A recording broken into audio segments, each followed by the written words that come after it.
I like working with Brad. I like working with Same here. Most people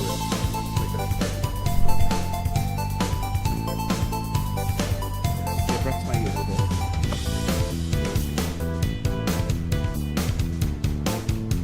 Billy Mitchell still needed I think so. like a silent partner or something. I think so. I think Brian really likes him. I have Billy Mitchell. Where do you stand on the whole Billy Mitchell thing? I've never met him. I don't even to be frank. I don't even give a shit. Yeah, Like that's kind of where I fall. It's like I have a trading card Yeah, in that whole thing, and it's like I'm fortunate to have a trading card. I'm grateful and appreciative that I have a trading card. But like at the end of the day, some of the people that have trading cards, like why the fuck do you have a trading card? It's like, and that's the thing. It's kind of like with life and politics. It's like what circle jerk are you in? yeah. I promised myself I would never ask.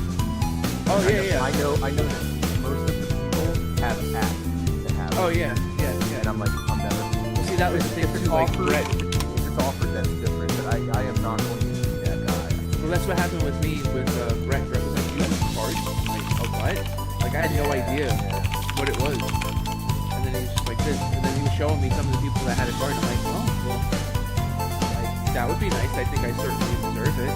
Yeah, I would say. After 7 with in the industry and shit. But Brett basically put in the good work for me. And then like Brian endorsed me. Like I said, Brian's been fucking awesome to me. Brett is like he's my guy. See, I thought after I co-authored that first article with Brett, like 30th anniversary, the one that we did, I was kind of hoping, like secretly kind of hoping, I hope Brian, such a godfather. All right. And it didn't happen. And finally, I just asked you, and I answered. All right, here we go. About to start in less than 10 seconds. So, the intro going on. All right, here we go. Oh yeah, brother. Intro happening right now. Attention. You are now tuned in to Pass the Controller. Game on. Round table, show me your moves. How these noobs get good and get in the groove. Gears of war like Sonic hopping the tuck. You don't want the smoke, you'll get bodied by big nuts. Come for the character, stay for the content. Fans from the elite to the civic binding. Conventions are streamed, the topics to see. So tune in, peace and hair grease. Let's go, baby. Peace and hair grease. Pass that, pass that, pass that, pass the controller. Pass that, pass that, pass that, pass the controller. Pass that, pass that, pass that, pass the controller. Pass that, pass that, pass that, pass the controller.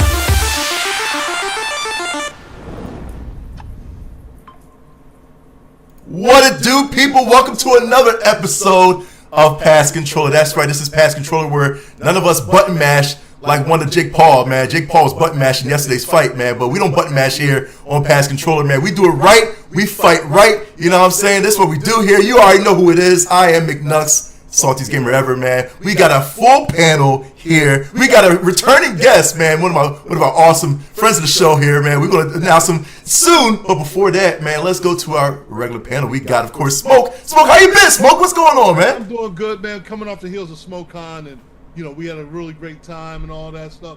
I mean, look, Cobra Kai matches were even better than the fight I watched yesterday on Netflix. So I was rooting more for Cobra Kai than I was for this damn match. But other than that, man, everything is good. We got so much stuff coming up. I got games to talk about. We got to talk about a lot of stuff before the year is out. Right?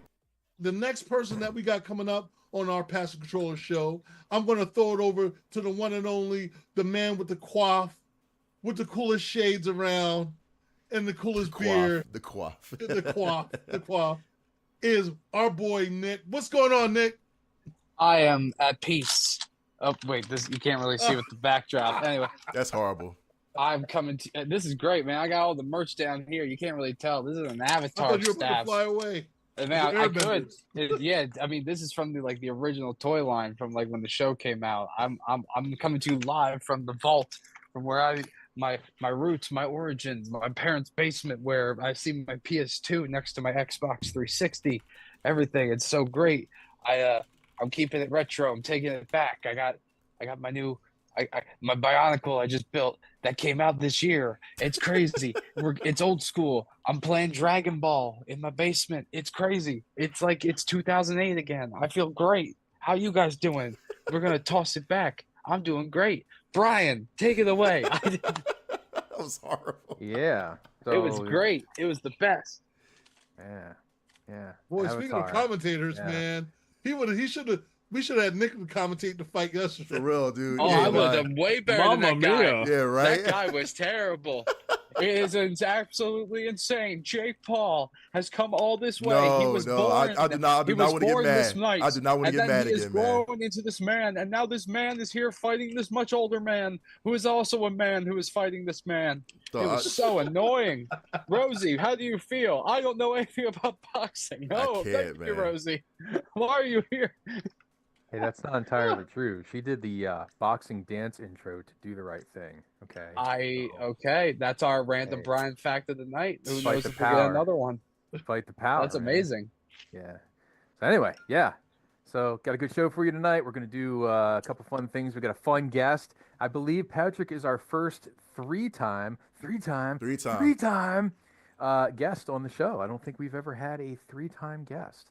So Will I that's not be pretty a cool. three-time guest? Sure. No, you won't. No, you won't. No, you. But I did before I was a fit. Okay, whatever. Anyway, back to the show. Pat, how you been So doing, we Pat? got a lot Patrick of- I Hickey demand the Jr. recount. Pat, what's going on with you? How you been, man? I've been good, man. Thank you guys for having me back. Lots of fun stuff going on. Eager to talk about some good old gaming goodness and just have some fun. It's Saturday night.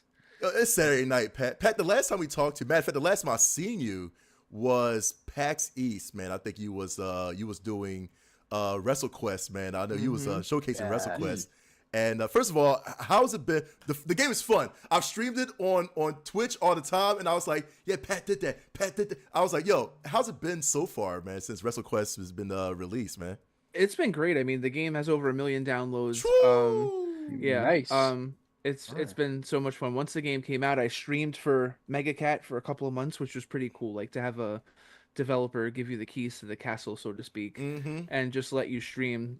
A ton of trust. I love those guys over at MegaCat.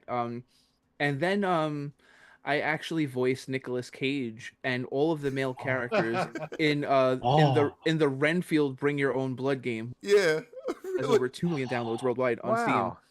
Hold on. Wait. So you voiced Nicolas Cage. Can you give us a little sample of your Nicolas Cage, yo? Well, the thing is, I'm playing Nicolas Cage playing Dracula, so it sounds like Okay. Nicolas Cage taking a Cleveland steamer, so to speak. So it's like and cheerleaders, like it's very like this very deep, Renfield, I need cheerleaders, not the like it's very bees. So it was a lot of fun. But I play pretty much all of the male voices in the game, so a lot of it was just like FX, like just like. It's just Nice. Bats, not the bats. a lot of fun. And then after that, I voiced Phone Guy and the PA announcer in Five Nights at Freddy's Into the Pit, No Which has- freaking way. which has been insane. My DMs have been insane the past like 2 months, and right now I'm working on another game that's going to come out next week. I can't give too many details, but it is a really it's going to be on it's going to be Steam and Atari VCS. Really cool horror game. So yeah, I've been busy. I released a hockey book in July. I've got a whole bunch of new comics coming out. One really cool comic that I can't wait to discuss with you guys. Yeah. That's video game based that you guys are gonna get a total kick out of. But yeah, I've just been super busy. Yeah, I was gonna say you're the hardest working dude. I Really like to say it is. seriously. I've never seen somebody that's like being grabbed on every project. I mean, I know you have time to rest, man. Like, what you? No. Yeah, seriously. No, that's- I don't. And then it's just like it's been a crazy year. It's like in January, my wife was diagnosed with breast cancer, Right. and it just I mean I work hard before that, but it was kind of like my wife like didn't stop working Yeah. throughout the entire thing. Wow. Yeah. You know, it wasn't until after she had her first surgery that she like went out of work. So it's just like when you see somebody, you know, losing their hair and losing weight and going through chemo and still going to work every day, if that doesn't inspire you Yeah. to work as hard as you possibly can, then you're in like the wrong life, you know? So That's awesome though. yeah, it's Yeah. been crazy. So like, you know, I did New York Comic Con Yeah. last month. I signed for 2 days at New York Comic Con, and I got to sit next to two of my favorite voice actors of all time. We're Yeah. talking about uh Darren Dunstman, who did Maximilian Pegasus from Yu-Gi-Oh! Right. and Right. and Blaziken from Pokemon, and then the guy that I forgot his name. He's gonna kill me, but he plays Law in Tekken. I'm Oh, like, I know holy crap! exactly. And Yeah. just You watching Yugi them. boy. Yeah, dude. dude, so freaking cool. And I'm like, oh my God, like, and no, I didn't feel like any imposter syndrome or anything. I'm just kind of like, all right, I did Phone Guy, I did Macho Man, and like Yeah. 65 other voices in that game. I just did Renfield, and I've done a whole bunch of indie stuff before that. I'm like, okay, I kind of like belong here. And people started approaching me and asking me to sign Funko Yeah. and stuff, and I'm just like, That's oh cool. my God, like Hey, it's you know what? Awesome. happening. The five nights thing is such like a culture. It's a subculture Mm-hmm. of gaming. I mean, people even say like there's the game and then there's the lore. Like Yeah, there's such a community behind it. But hey, before we get into that, just real quick, if we can just rewind it for a second here. First and foremost, if you don't mind my asking, sure. how's your wife doing now? Yeah. She's doing great. She's Yep. got another surgery coming up in Okay. January, Wow. but she's doing great. You Yeah. know, she like I said, she's tough. You know, Yeah. if she You're was a holding car, up. she'd be a Ford. You know, she's built Ford tough. You know, like Yeah. so, and it's an everyday. You know, it's just an everyday thing. Cancer is no joke, and it's just Yeah. something you have to kind of like deal with on a day by day basis. You know, and luckily she supports me and all of my wild and crazy endeavors and stuff like that, so that's been helpful Yeah. too. Like I haven't had to, like, I pretty much didn't do any cons this year up until like last month Mm-hmm. because I wanted to be home as much as possible, and she's really Yeah. just been like, no, you need to go start doing signings now because like the demand is there and stuff. So it's been really great. Like I feel like it's brought like the family closer together. And That's she great. literally, like, she went Iron Sheik on Cancer. Like she made it humble, you know, camel clutch, you know. So it turned out good. I'm gonna tell you right now. Cancer, Yeah. you are dumb Yep. and stupid. Yep. Mm-hmm. Yeah. Yeah, like really give her our love Yeah, please. and cheers. Seriously, man. You know what I'm saying? Listen, we root Absolutely. for her as Thank always, you. man. You know. Thank you, man. But yeah, that's a good support, man. Like I said, you've been doing a lot in your life. And it's just more blessings coming to you, man, you know, Thank in the you. future for sure, you know. But of course, right now, man, I mean, like you said, you got so much going on for you, you know what I'm saying? Now you said that you have a comic project coming up, man. I mean, give us a little bit of insight about that. Sure. So, as you guys know, or if you don't know, Nick might not know. I've written 7 books on video game history called The Mm-hmm. Minds Behind the Games. They've got a nice little following. We're in over 2,000 libraries worldwide, Harvard, Yale, Stanford, UCLA, Full Sail, like crazy, Mm-hmm. crazy. But the thing is, it's just like I've come to the realization after the release of 7 books in 6 years that gamers don't like to read real books. Yeah. You know, like Yeah, that's just me. they see coffee tables, video game books, Mm-hmm. and yep, like what Nick is doing right now.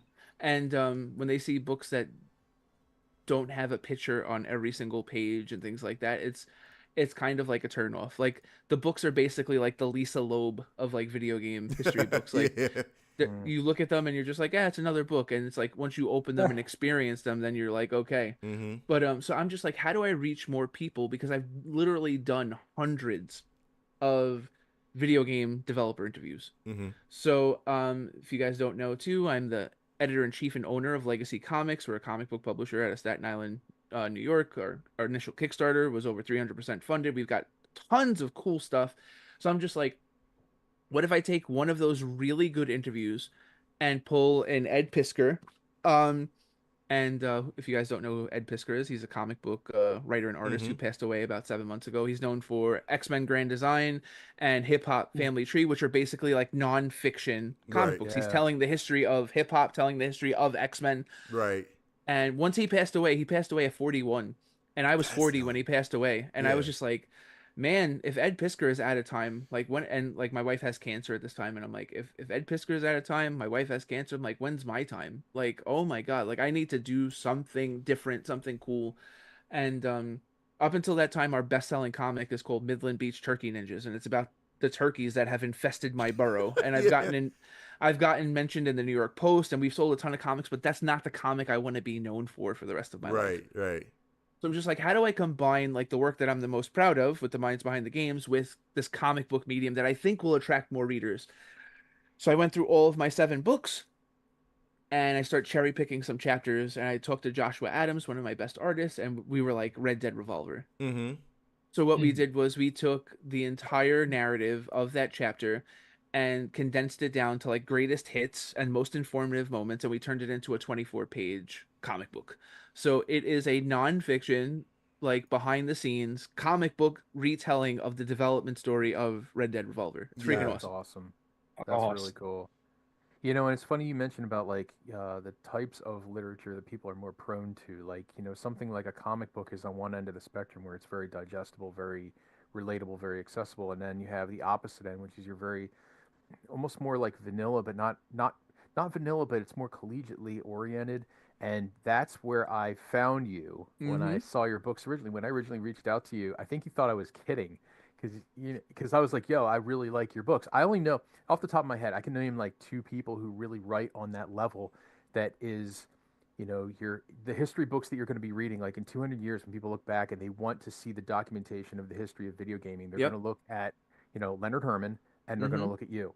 And Mm-hmm. and there are others. There are certainly Sure. others, but the two that come to mind whenever anybody asks, they're like, "Hey, if I wanted to like have a college book about video games as a course book, who would Yep. you recommend?" I'm like, "Well, Leonard, of course, Yeah. but also your books." And Thank I you. love them because it's so different than everything else. Like I love a coffee table book too. Don't Sure. get me Me wrong, too. Yeah. but the deep dives that you really want, on paper that you can really read the stories. I mean, it's so good. I hope you don't give up on those either. Yeah. I No, no, hope I won't. I won't. it. It's just you know what it is. It's like again, I wrote 7 books in 6 years, so it's just like Yeah, I wow. just had somebody the Five Nights at Freddy. It's crazy the way it's turned out. The Five Nights at Freddy fandom. I basically went into a whole bunch of Five Nights at Freddy groups and I announced myself. I'm like, I'm phone guy. I want to interact with you. I want to Yeah. talk to you. And what ended up happening was people were like, "What's the minds behind the games?" And I was like, "Oh." Hey. And I've sold a whole Yeah. bunch of Minds Behind the Games books. Primarily the PS2 books, which Right. makes sense considering the age of Yeah. most of the Five Nights at Freddy's kids. And it's been great. But like I said, I've sold thousands of those books, and I probably should have sold hundreds of thousands of those books. And I Mm-hmm. have nothing against Pat Contry or Jeffrey Wittenhagen or any of these other people doing these coffee table books and stuff like that. But it's like, if I wanted to turn out a coffee table book like that, I could write one of those in a month, Right. you know? And they're sexy and they're fun and stuff like that. But it's just like, I remember interviewing Howard Scott Warshaw at 3 o'clock in the morning in my kitchen, like on the Yeah. phone. Like Yeah. we're talking 3 hours, you know? Wow. And interviewing Rob Fulop, who did Missile Command on Atari 2600 and Night Trap, and just on the phone 4 or 5 hours and exchanging like 70, 80 emails, Right.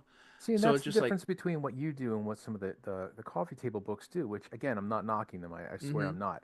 Yeah. Those books are about the games. Yep. Your books are about the stories. Yep. The games will never go away. They can be digitized and Mm-hmm. preserved and archived for, perpetuity.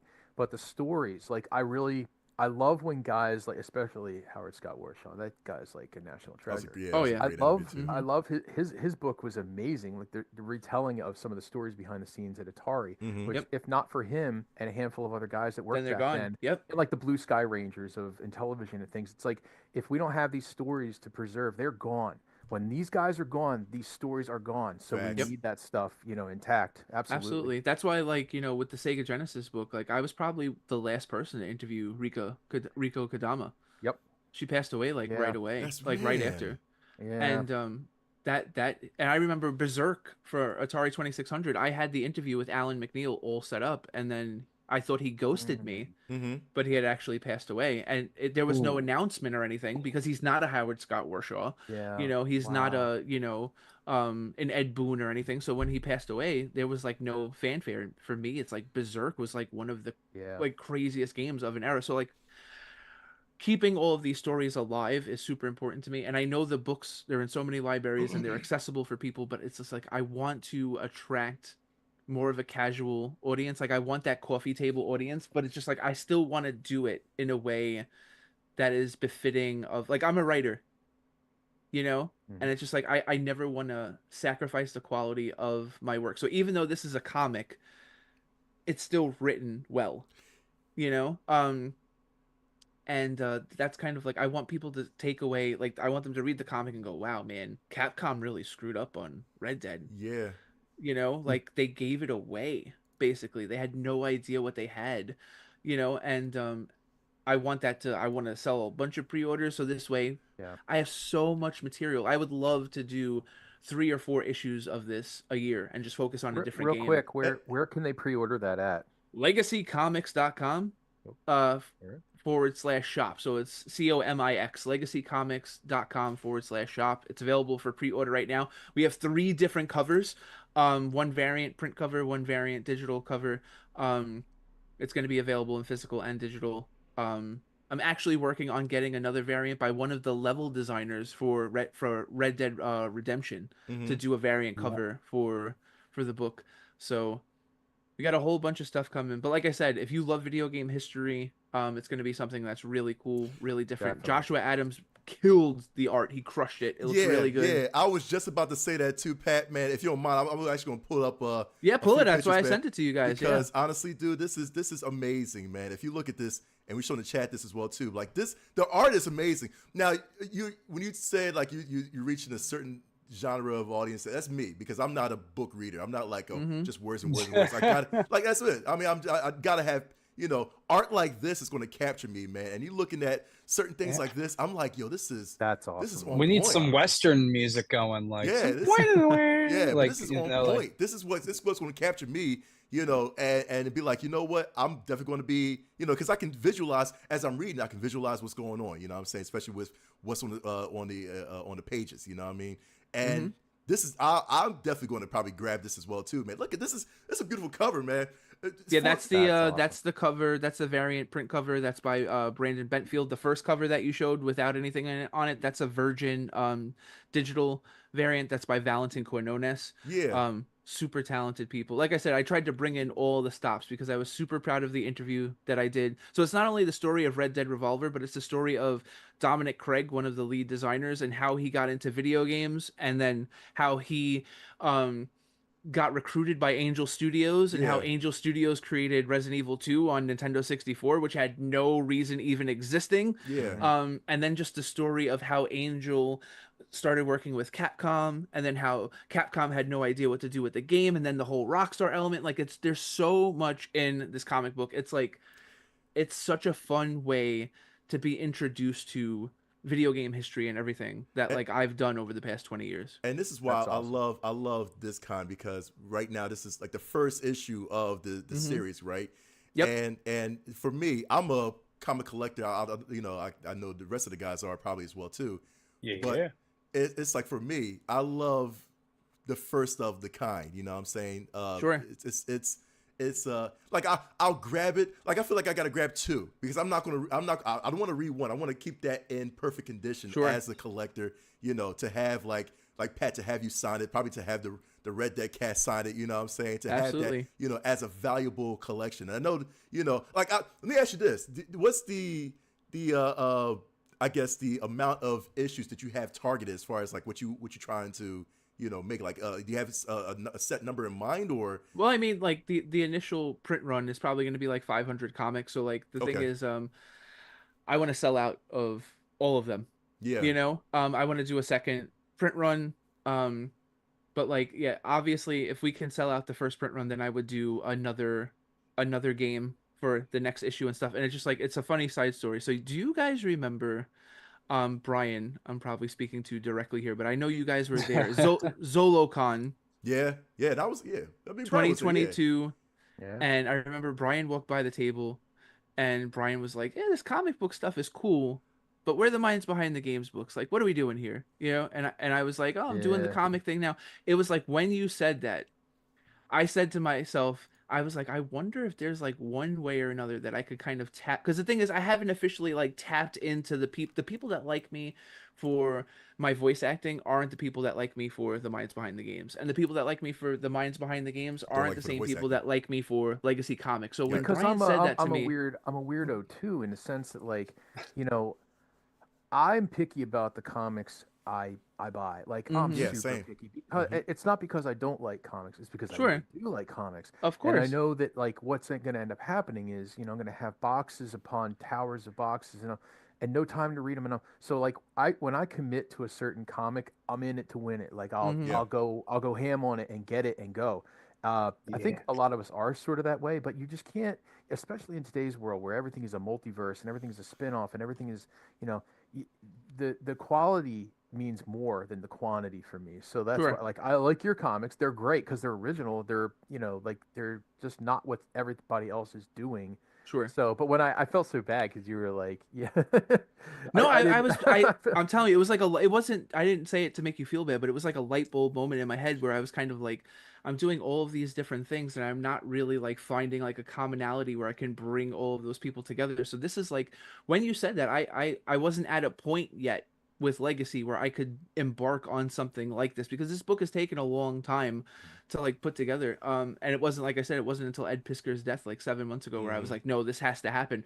But when you said that, I was just like, you know what? I should really think of a way to combine the things that I love into something a little bit more tangible. So I'm really hoping that, one, the people that, because the last Minds Behind the Games book came out in February of 2023, so we haven't had a new book Mm, this year and stuff. So I want people, when this comic book comes out in January, to kind of be like, okay, like to jump back on board. But then I also want like the comic book people to go, this was really cool. I want to Hmm. check out the books, Yeah. and so on and so forth. So, you know, this is for you guys. Like Brian, I know you have like all of my books. yeah. Hmm. So it's like this was made like in a way for you and people like you to That's really just awesome. find a different way to digest all of the material. Let me Yeah. So, let me ask you this, Pat, though, because and hmm I remember piggybacking off of what Siv said. uh-huh. Like, it's when he's talking about towers and towers, and again, that's me. I'm an owner of towers and towers of boxes of comic books. You know what I mean? Um, is there because I'm, like I said, I'm love collecting, like I said, any series that's fresh. And just and I'm continuing to do that too. You know what I mean? So I'm getting invested into it. Is Sure. there also an option for online consumption, as far as, like, with your publications, to actually read them? You know what I'm saying? Because that's what I usually do. I'm a person that will read it online. Like, I read my Simon Comics online. I have it Sure. in perfect condition. Yeah, You know you what I can mean? buy Just right. digital. You can buy digital off of us. We have digital. Also, all of our books are available on Amazon as well, Okay. in digital format. Yeah. But I would say, and I'm sure video game developers have told you guys this before. The best way to support me is to buy directly Direct. off of the website. The Yeah. price is the same, Right. but Amazon, just to host it, will take 40%, Right. just to Right. host a digital Wow. file. And I do that mainly because, Gee. like, yeah, it's crazy. But I do that to just get our, it helps the Google algorithm and Hmm. stuff like that. But like, yeah, our comics are available in physical and digital format. You can read them online. And the thing is, when you buy our books digitally, you get a copy of the PDF. You don't get it sent to like a reader or a downloader or anything like that. Like, you have the file, you own the file. And I've had people go to me, "Oh, but what if people share it and it gets pirated?" Go ahead. Because the thing is, like, if it's good and people pirate it, they're gonna buy it. Gonna want to buy it physically. So, yeah, if you buy it digitally, it's yours. Well, that's been So it's yours that's been forever. a problem as well too, but because it's like, nowadays it's like everybody want to share something. You know what I'm saying? That Mm-hmm. kind of that cost and value, man. It's like that value drops. If people start sharing, I mean, it's like, well, you said you have no worries if people are sharing your stuff. You know what I mean? It's like exposure. Sure. But in the long road, does that affect the? I guess I'm trying to think of a term. Does that affect the? I guess the profit for you? You know what I mean? Like, To an extent, but the thing is, it's just like when you're in like the stage that we're in, moving like a couple of hundred comics a month, it's just like it's a trade-off that's like absolutely positively worth it. It's like when Eminem first started. I'm sure 50 people bought his mixtape and then people were copying it. Exactly. Yeah, that's So it's just like go ahead, Yeah. go ahead. Yeah. It's just about reaching as many people as possible, and then that's the thing too, because it's just like I'm like this like sum of all parts different type of creator where it's just like I want people to be like, oh, who wrote that? Patrick Hickey. And then they do the Google search and then the litany of stuff comes up and then I want them to check out all the other stuff. So I'm not worried. I'm super proud of this comic. I think people are gonna totally get a kick out of it, and people are gonna get nerdy for it, and then they're gonna go to all the minds behind the games books and be like, well, why don't you do Night Trap, or why don't you do ET, or why don't you do this? And the thing is, I own all of those interviews. I can use, so like I have enough to easily have like 150 to 200 issue run Yeah. of comics. Nice. So it's just like I would love to do like 25 issues of this. Have you You ever know? given any thought to maybe integrating the two ideas in a different way? So, Mm-hmm.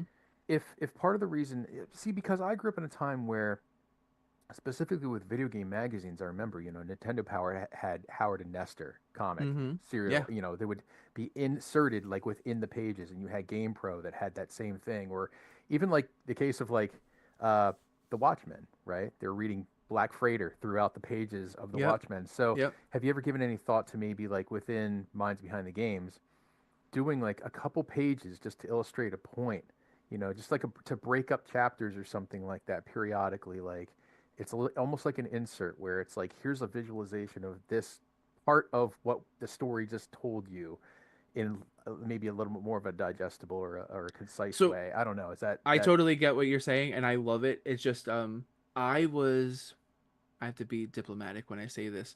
Um, limited in what I Uh-huh. could Yeah. in what I could do when I was writing the Minds Behind the Games books for my publisher, because it was basically like provide us the pictures, write the captions, Of course. we'll do the layout, and I I wanted. forgot about publishers.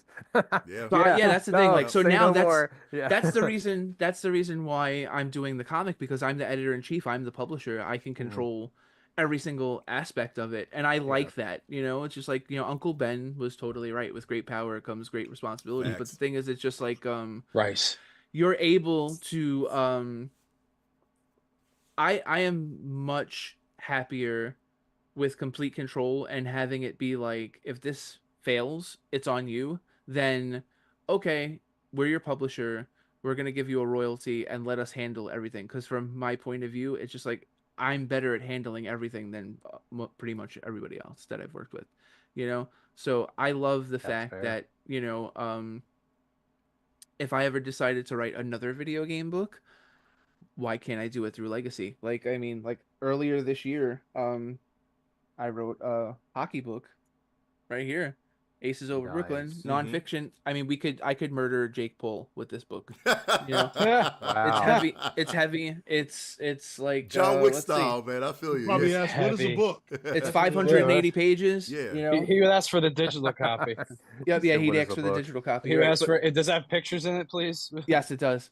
So, but the thing is, it's yeah. just like I can totally, the fact that I've published that under Legacy, the next Minds Behind the Games book doesn't necessarily have to be as rigid in approach. Mhm.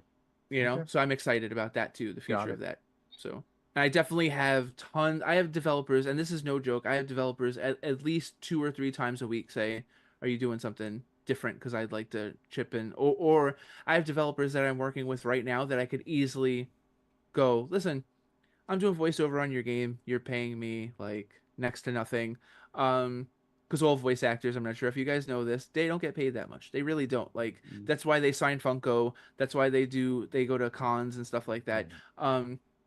Why don't I interview you for my next book? And they'll go, okay. So it's just like the opportunity to do more of this stuff is totally there, and I'm super excited to see where we go. But again, can't get there unless I move some of these comics, and I'm literally doing everything within my power to get to as many people as possible. And then, like I said, 3 different covers.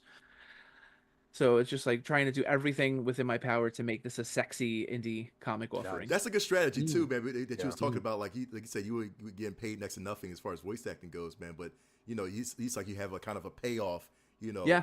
instead. Yeah. Because I was wondering, like, where's your mind like, man, when it comes to these new projects, man, that you're writing about, man? It's like, it's interesting. You got like 10,000. It's like you got a set of projects in the works, man. It's like, how do you think of all that? Oh, I already have my comics for 2025 all planned out already. Like Yeah, since that's what I'm like saying. maybe How? That's it's interesting. It intrigues me so much, man. I just sit down and say, what do we want to do? How we Yeah. want to do it. So I have like 3 or 4 ongoing series with Legacy. So obviously the next issues in those series, but then I actually have a comic that I'm going to announce next week that started out as a pitch for Valiant Comics, and what happened Yo. was they came to one of my signings, and they told me to pitch them something, and then I did, and then they were like, we really like this, but we already have somebody working on this property. Um, we're gonna keep you in mind for something else, and I was like, that's fine, that's no problem. Um, and then I was like, Valiant liked this pitch. I really like this pitch. So then I adapted it, and that's going to be something completely different than the original character it was supposed to be. So we're going to announce that next week. So it's just like constantly pitching ideas. I don't like to waste anything. If I wake up in the middle of the night with an idea, then I feel so bad for my wife sometimes. Then I'll just get out of Yeah. bed, go in the living room, start typing stuff up. It's the same thing with voices. Like if because I have 2 or 3 developers right now that want to do stuff with me, and they'll show me like a picture of a character, and I'll just be walking around the block or hanging out with the kids and be like, that's the way the character is supposed to sound. Then I go to the computer, turn on the mic, and then just start talking into the mic, and then I save it and hold on to it. So I Yeah. try not to waste any time. That's the easiest way to say it. Do you So, ever test drive any of these voices with your family? Like, do you oh ever my God, I'm show not them allowed and to say, do Macho Man upstairs. Can, What you mean? oh yeah. What you mean? Because they're Upset. talking Nux, no exaggeration. So WrestleQuest was in development for like 4.5 years. Yeah. And I was on the team for like 3.5. So my poor wife. Oh yeah, can you dig it? Yeah. All like for 4 years. So she's just basically like, yeah, can you please? Could Can you please?" stop it? I think we're all guilty of that, if we're honest. I mean, that just might be the crowd we're part of. But anyway, go ahead. And then I mean the Padre 2, that was 2 games over like 3.5 years. So it's a blowy walking around. My name is Alexander and I'm the Padre, blah blah blah. And my wife would just be like, please stop. Please stop, Listen, she knew what she got to when she married you. Oh yeah. I mean, I remember our first date. We went to one of our first dates. We went to go see a Thor movie, and like the green screen pops up, and it's like the following movie is rated R. And she's like, did you do that? And I'm like, yeah. She's like, yeah, don't do that again. Yeah. And the guy That's behind me was funny. like, bro, you did that. That was good. Blah, blah, blah. And she's like, yeah, don't do that. Don't do that. So, but yeah, like I said, my whole goal is to make like 12, 13-year-old Patrick happy. Yeah. So it's like the Five Nights at Freddy's thing Yes. worked out so good because it's like my daughter loves the franchise. She's 7. Mm-hmm. And my son loved the movie. He's 4.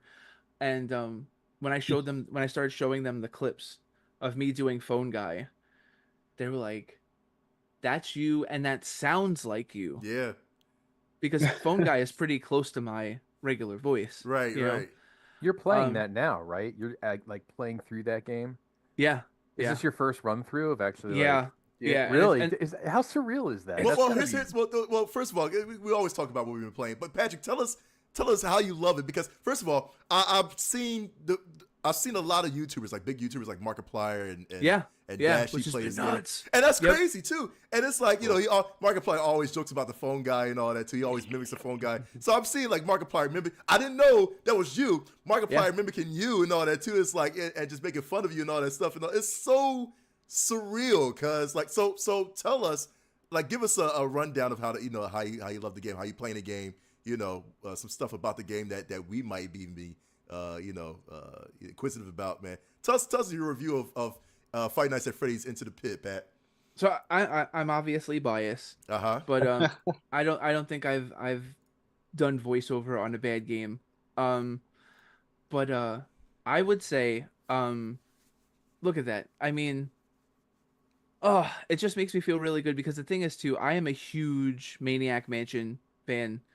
I love these point and click adventure games, and I love when there's like just Easter eggs galore and bells and whistles, and there's this payoff for exploration, Yeah. and when you can really like take your time, um, and this has it all.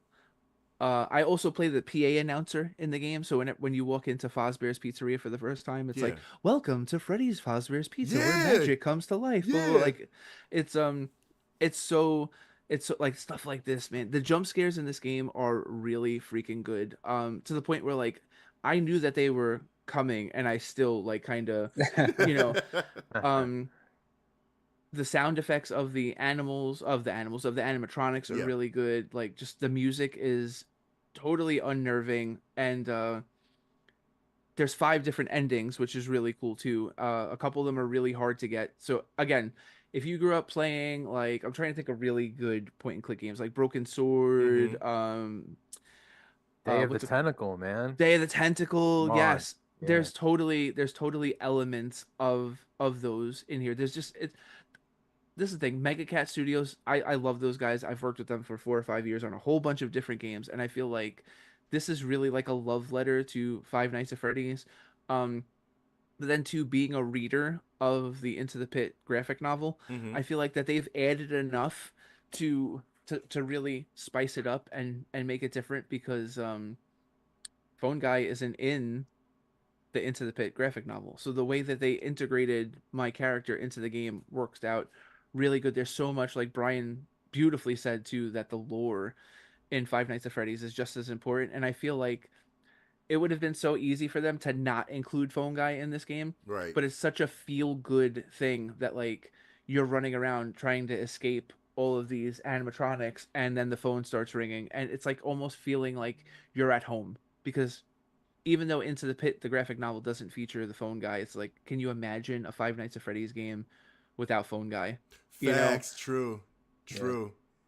So being able to play that character, because this is the thing too, a lot of people don't know Scott Cawthon, the creator of Five Nights at Freddy's. That's the character that he played in the game. Yeah. So this is the first Five Nights at Freddy's, to my recollection, that he is not playing that character. So when I auditioned, I auditioned for like a couple of other roles. I didn't know that I was gonna get this one, and when I found out, I literally like just I sat down and put like my hands in my head, because I was just like, how many people in the span of like a year get to play one of their favorite wrestlers, Nicolas Cage in Dracula, Yeah. as Dracula, and Phone Guy in like the span of in basically the span of like a year and a half. So yeah, this game is so much fun. And I know they just took it. I think they just took it off the PS5 store. I think they're working on crossplay. They're fixing like a bug Right. that's on crossplay.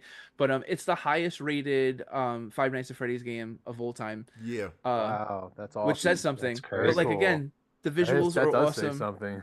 Did you Yep. did you get a chance to meet Scott Cawthon or like? No, I wish. Oh man. One man. day, and that's the thing. Like the room that I'm in right now is where I did all the voiceover. Oh really? Okay, that's Nice. easy. Hey, there you Yep. go. Yep. So, oh yes, guys, some of this stuff when you play it, ooh, How long was the I guess the process, or like the the days that you had to record your voice, man, for the game? How many? I probably recorded like I would say like 7 or 8 days. Okay. And the funny part was there was this one thing. I don't know if I'm gonna get in trouble for this, but I'll say it anyway. Because it's kind of Let's do the exclusive. Let's go. Do it. Do yeah, it. it's kind of like a fun story. Yeah. So what ended up happening was I got a text from one of the producers on the game, who I love. He's super nice. I worked on him. I worked with him on WrestleQuest, and then World Championship Boxing Manager 2, which I do like 35 voices in that game. Sugar Ray Robinson, Rocky Marciano. That's a really fun game too, Yeah. on Steam and PlayStation 4 and stuff. But he was just like, Pat, we need you to redo some of the audio in the game, because you kind of like messed up. Like you didn't say things the way that we wanted you to say them. And I'm like, what are you talking about? And he's like, this, and he plays the audio, and I'm like, that's not me.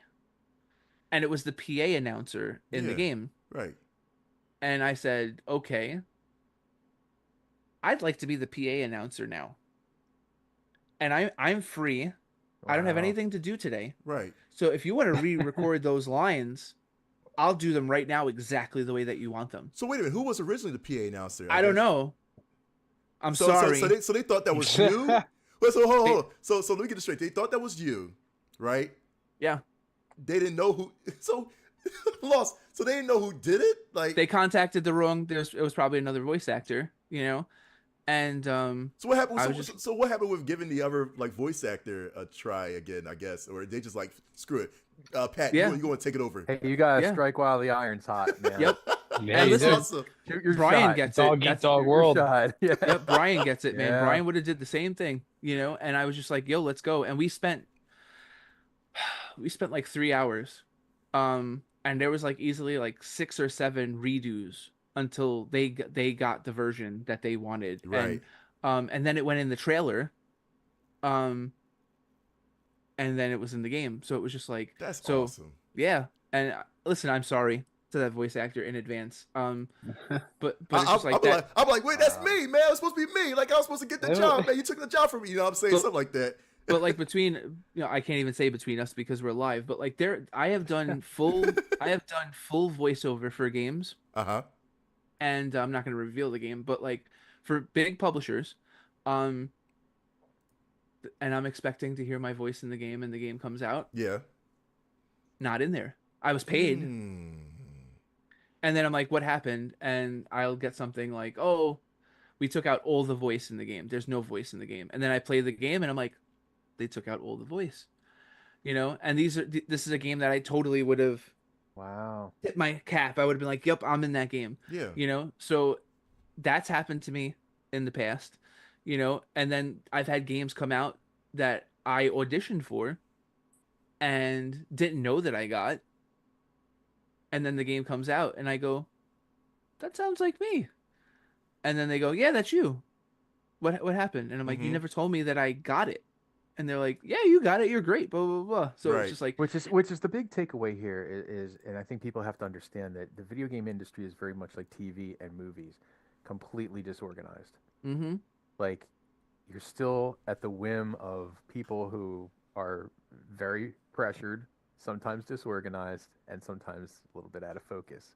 Oh, Very, very talented, very dedicated, very passionate, but completely type B. I mean, And I'll put tell you guys one more I've seen quick it story firsthand. where I had been paid a certain amount of money to do an indie game, and it was for a certain allotment of time that they were going to get me for this amount of time. And we didn't reach that allotment, but I performed all of the lines that they wanted me to do. And the game comes out, and it's on Steam, and it's being promoted, and all this stuff. And I was never paid. And I contacted the developer, and they were like, reach out to the publisher. So then I reach out to the publisher, and they're like, oh my god, we can't believe that you weren't paid. So they paid me in full, which they should have. Mm. And then I had the developer reach out to me and say, listen, the game hasn't sold that well, and like we're in a tough spot. So you were supposed to work A amount of hours, but they paid you for B. Can you give us the difference? Right.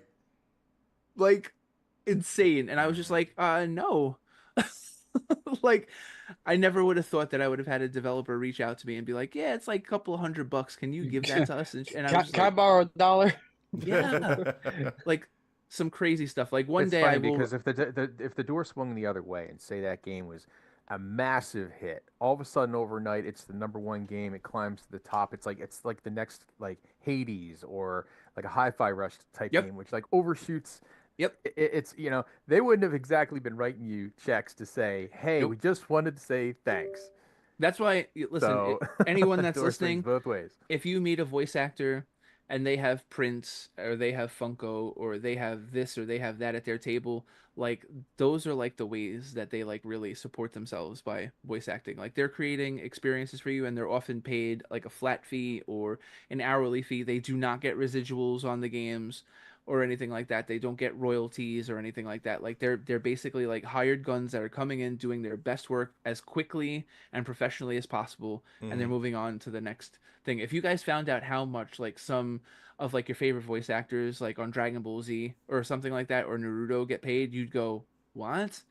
Mm. They could make more at a weekend at New York Comic Con than they could Like it's crazy. So yeah, I've definitely experienced like some pretty crazy moments. And again, I'm not like this. I've done probably like 25 trailers. I've done work in like 8 or 9 video games at this point, and I've still like experienced some pretty wild and crazy stuff. But I will say, my dealings with Mega Cat have been awesome, and just like from WrestleQuest, Renfield, and now Five Nights at Freddy's Into the Pit, so much fun. And like yeah, Into the Pit. If you're looking for a nice, for me, it's a great weekend game. It's a great like start Friday night and be finished by Sunday, and get like 1 or 2 of the endings, and then come back to it in between. Like you're playing like an RPG or something else. Like then it's something good to come back to and get the other endings and stuff. But as far as adhering to like all the things that people from Five Nights at Freddy's want, great backstory, good reference to all of the lore, great music, and jump scares. It has everything that any Five Nights at Freddy's fan would want. And honestly, Mega Pat, Cat- and honestly, Pat, and don't mind me, my camera just died too, man. But I'm going to be producing behind the scenes anyway. But so the game, to me, is phenomenal, man. Like I said, I've actually watched the whole series, all the endings from what Markiplier was crazy. doing. It's so good. It is so good, man. So kudos to you for actually Thank doing you. it, man. That's freaking awesome, yo. Seriously, freaking awesome. The endings remind me of like Twist. Do you guys remember the endings in Twisted Metal and Twisted Metal 2 and stuff? Like That's right, kind yeah. of like what it The reminds dark me of. humor, the Yes, irony. yep. So Yeah. good, so much fun. Oh, What was my- your favorite Twisted Metal ending? Do you have one that stands out? Twisted ending. Man, there are so many good ones. Axel's is really weird. Yes. Yeah. Really weird. Sweet Tooth obviously has a great ending. Hmm, maybe was like- Warthog. I was like Warthog Hammerhead. had a good ending. Hammerhead's Hammerhead was had a good, good where one. the two friends, they like steal the truck and like fly off the building, and he's Yes. like, I want to make you fly. No spoiler, but and it's Those a good were- ending. And I Hey. love those. I Yeah. interviewed the developer and the producer of Twisted Metal 1 in my PlayStation book, and Dave Jaffe?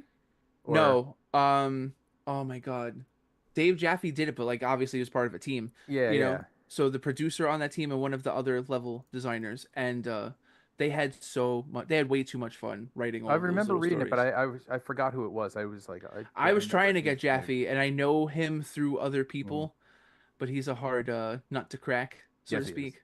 Yeah. So one day, and that's the thing. Like I'm just trying to stay in this game long enough so I can continue Yeah. to tell fun stories through comics, through nonfiction, through voice acting. So Nice. yeah, That's Thanks. awesome, man. Seriously, like, yo, and I see now you're gonna make me want to play this game by myself. Like, seriously, you know what I mean? Because you should. Definitely, I'm telling you, you'll really like it. You gotta Yeah. stream it, Mark. You'll be scared. Yeah, I will be. I hate horror games, but I gotta get see what Do it for the your work people. again, Be man. funny. That's Suffer awesome. for the you played people. this, Give man. the people So- what they want. Yeah, right. Basically, so that's awesome, man. To kind of tap into your mind, Pat, man, as a in literature and acting as well as just a gamer itself, man, is phenomenal. That's what I'm saying. Like, you probably are the hardest working dude that I know in this industry, man, so far. Like, for real, Thank you. you know, Thank that's you. freaking phenomenal, man. But listen, man, we inspired by you to play some more games, man. Sid, what have you been playing these days, man? All right. Well, so I started playing Starship Troopers Extermination. Now that game was out on PC for a while. I mean, I think it was like closed beta for like a really long time. Like I think if memory serves, I think it was a couple of years, and finally got ported over to PS5, some other consoles and things. And I started playing this, and basically it's a first-person shooter game. Has some Fortnite elements in it, believe it or not. Like building and go. fabricating different facilities and things like this. You're running around using materials to build up your fortifications, your base and things like this. There are different modes in there. Like, there's ones where it's like a horde mode, and there's ones where you're exploring through caves and stuff like this. It's just kind of like there's something missing in this, and I can't put my finger directly on it. I think the game has potential, but it feels very, very unfinished in a way. Looks very Red Faction-y. It does. It's it got does. a bit of that. I was going to even say, I think even graphically, it almost borders on like a PS3 style game. It's like, it looks okay when it's moving, but if you stop and take a screenshot and really kind of like feel the moment and look around, if somebody said, "Hey, is this on a PS3?" I would believe them. I'd be like, "Yeah, it kind of just has that." Right. But there's a blandness to it. There's not a lot going on as far as like creative lighting or textures and color palettes. The the voice acting in it is kind of like just okay. I think there's a lot of missed opportunities in this. Like I would pitch you the idea of doing a Starship Troopers game. Like, okay, it really follows the movie. Like you between each level, you get like those little infomercials they did. Would you like to know more? You know, you got to have that dark humor. You have to capture sort of that the feel of the original movie and things like this, and capture the lore. This game doesn't do that. It doesn't really build a world. Um, Even like they don't have like cutscenes or anything. It's just like a picture of like an old Rico there standing there with like text running, and it's You're so right. it's so vanilla. Um, Frame rates okay, but like texture drops constantly. Like look at this. You're seeing what I see here, and this is kind of like how the game plays. Now this is just like the world building aspect. I think if you know run through here to a combat clip, maybe a little bit further down the clip here, to Absolutely. something where you're actually fighting. Mhm. It gets nuts. I mean, you get totally overwhelmed by these Good bugs. God! It's Yeah, Oh, yo. wow. this is pretty fun. I'm not going to lie to you. Like when you get like these swarms of incoming bugs and everything, and you're just running around, you know. And this is online multiplayer. I think it hosts up to. I might get this wrong, but I think it's 16 max, like squads of 4 each. So, Wow. yeah, it is. It's fun, but it's very unpolished. The game just needs time to simmer a bit. I think that they. I'm speculating, guys. I But don't know this for a Sippy, fact. you said the same thing about Speculation, man. Helldivers, man. Which I is the said, and difference? that's why I was just about to go into. Like when Hell Divers dropped, I felt like the team that was probably behind this game said, "Oh dang, we got to like move our product now. Like we got to move this out of beta and get this thing on consoles because that's like the flavor of the day is this You're Hell right. Divers style game." Um, so I think in time this is gonna like get much better. Right now, it's not a bad game. I don't mean to trash it at all. It's a lot of fun when you're playing it, but it just needs a lot of polish. Just polish the idea. Um, but this is what you get. This is kind of like the combat is what you would expect from a Starship Troopers game. It pretty much does get that part right. And when it comes down to it, isn't that like the main thing? Mm-hmm. So I would give the game like a solid C plus right now.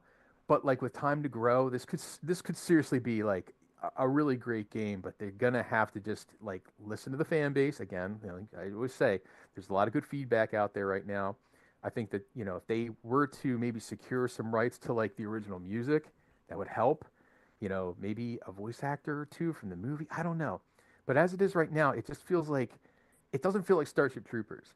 Like what makes Starship Ooh. Troopers what it is the characters and the world building and like the Yeah. little things in the movie that had nothing to do with fighting insects. Like, what the alien dissection scene in the movie. If you could parlay that into something in the game, like a mini game or something, perfect. That'd be really cool. Or when they're learning about like what it means to be a citizen, or when they're doing like the piloting the starship or something like little things like that. You need to go just more Are there than any just doing like a loading first-person screens shooter. or anything like that? Because like if they Loading, think of like Fallout, like if they put like the be a yeah. citizen stuff during the loading screens, That'd be like great. like Yeah. Nothing Fallout. like that. Nothing like that. It's very at Ah. the end of a mission. There's no fanfare. It just says like Aw. victory Ah. across the screen, and Yeah. then you Well, get that's nice at XP, least. and it's just yeah, it's At only least you nice. won. Yeah, But but like it would be so cool to do like a training level, like or like do like the knife throw thing when Clancy Brown like throws the knife at like Jake Busey's hand or so. Just do something that Yeah. resembles the movie. That's what Sure. everybody wanted, and it's just not here. They're basically doing like a glorified first person Fortnite skinned over with Starship Troopers, which actually is cool. But it could be so much better. There's Yeah. so many missed opportunities. I play this game and I'm thinking like the people that play like they probably only like watched like clips of the movie. I think the people that designed this game never saw the movie. I think they just saw like the action sequences and go, Right. "That's what we need." Ryan, are But you there's saying that so like much more they could do. it's just like too generic? Like it couldn't even have to be Yeah. like with the brand. It could just be another like Helldivers clone, like just another random game. Like it's lacking that personality. Here's what I would equate this to in modern terms. This reminds me of Metal Gear Survive, in the Ew. sense that like Metal Gear Survive, fantastic game, Brother, but just a terrible Metal Gear game. It's a What's terrible that? Metal Gear. What's It that, plays my great. brother? If you like tower defense games and that's your thing, Metal Gear Survive is actually awesome. And it wasn't supposed to be originally a Metal Gear game. At the 11th hour Yeah. during Fallout with Kojima, they skinned that back over because they still had ownership of the IP. So they thought, hey, money grab. But if you actually play Metal Gear Survive, it's fun. It's actually a good game. It's a good. It was supposed to be like a zombie game, I think, originally, something like that, like for the third person tower defense game, which is brilliant. Yeah.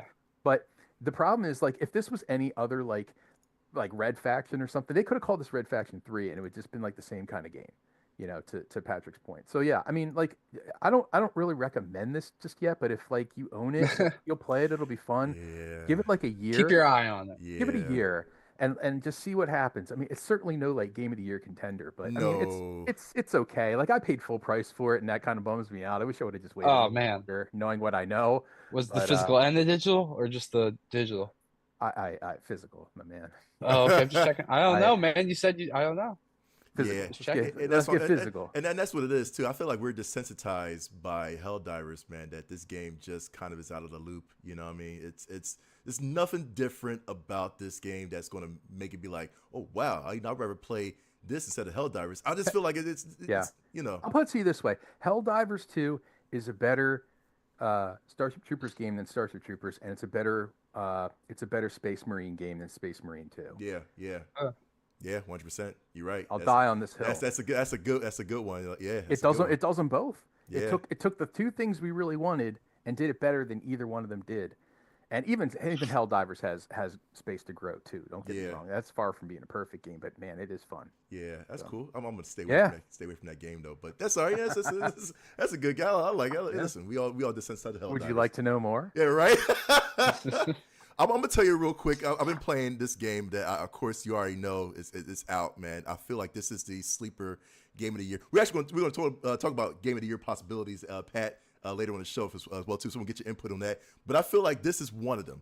I feel like this game is so good. It was 9 on IGN. Of course, Sonic and Shadow Generations. I'm gonna tell you right now, man. This game is so beautiful.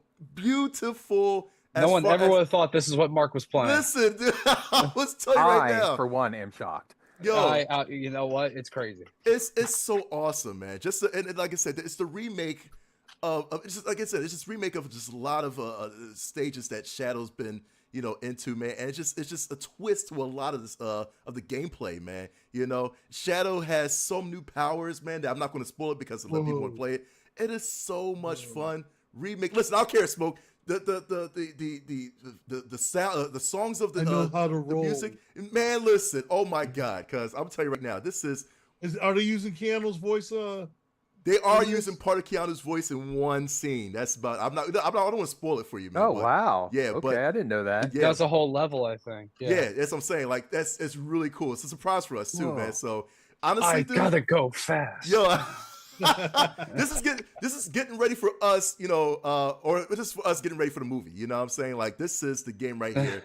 That's gonna be this. It's gonna give us the hype to watch the movie that comes out in December. You know what I'm saying? I cannot We wait should for go that. see that. That'd be fun. Yeah. Oh, dude, yeah, I'm going. He goes consequences, and then rolls up into a little ball and shoots at you.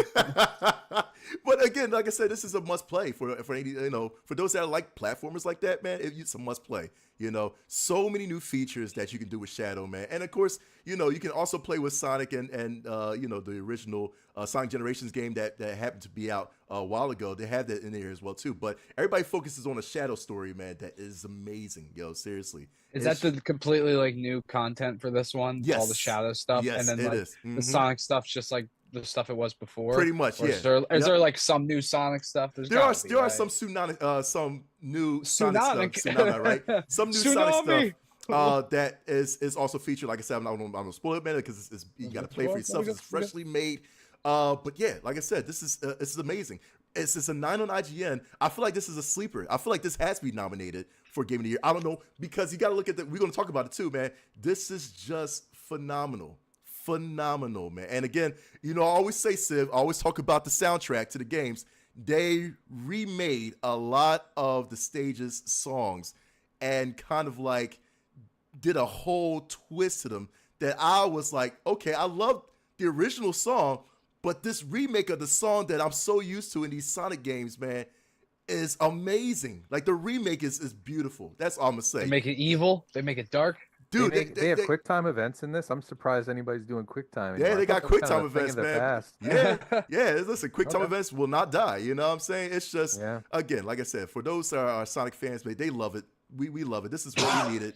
As you know, as pure born Sonic fandom. Like seriously, this is beautiful right here. You know what I mean? So kudos to Rolling Sega. around at the speed of sound. You know, basically, because listen, shout out to, I cannot wait for Keanu's to be listen to Keanu in the movie. But It's gonna be fun. We gotta go see it. It's Yeah. gonna be a good time. But this is awesome. Like seriously, man, this is a must-have for anybody, not just Sonic fans, but for anybody, man. Just to really like have a nice little speed boost and just a that's it. You know what I mean? Just We'll take a ride on the fast side. exactly. It's beautiful, man. So I recommend that.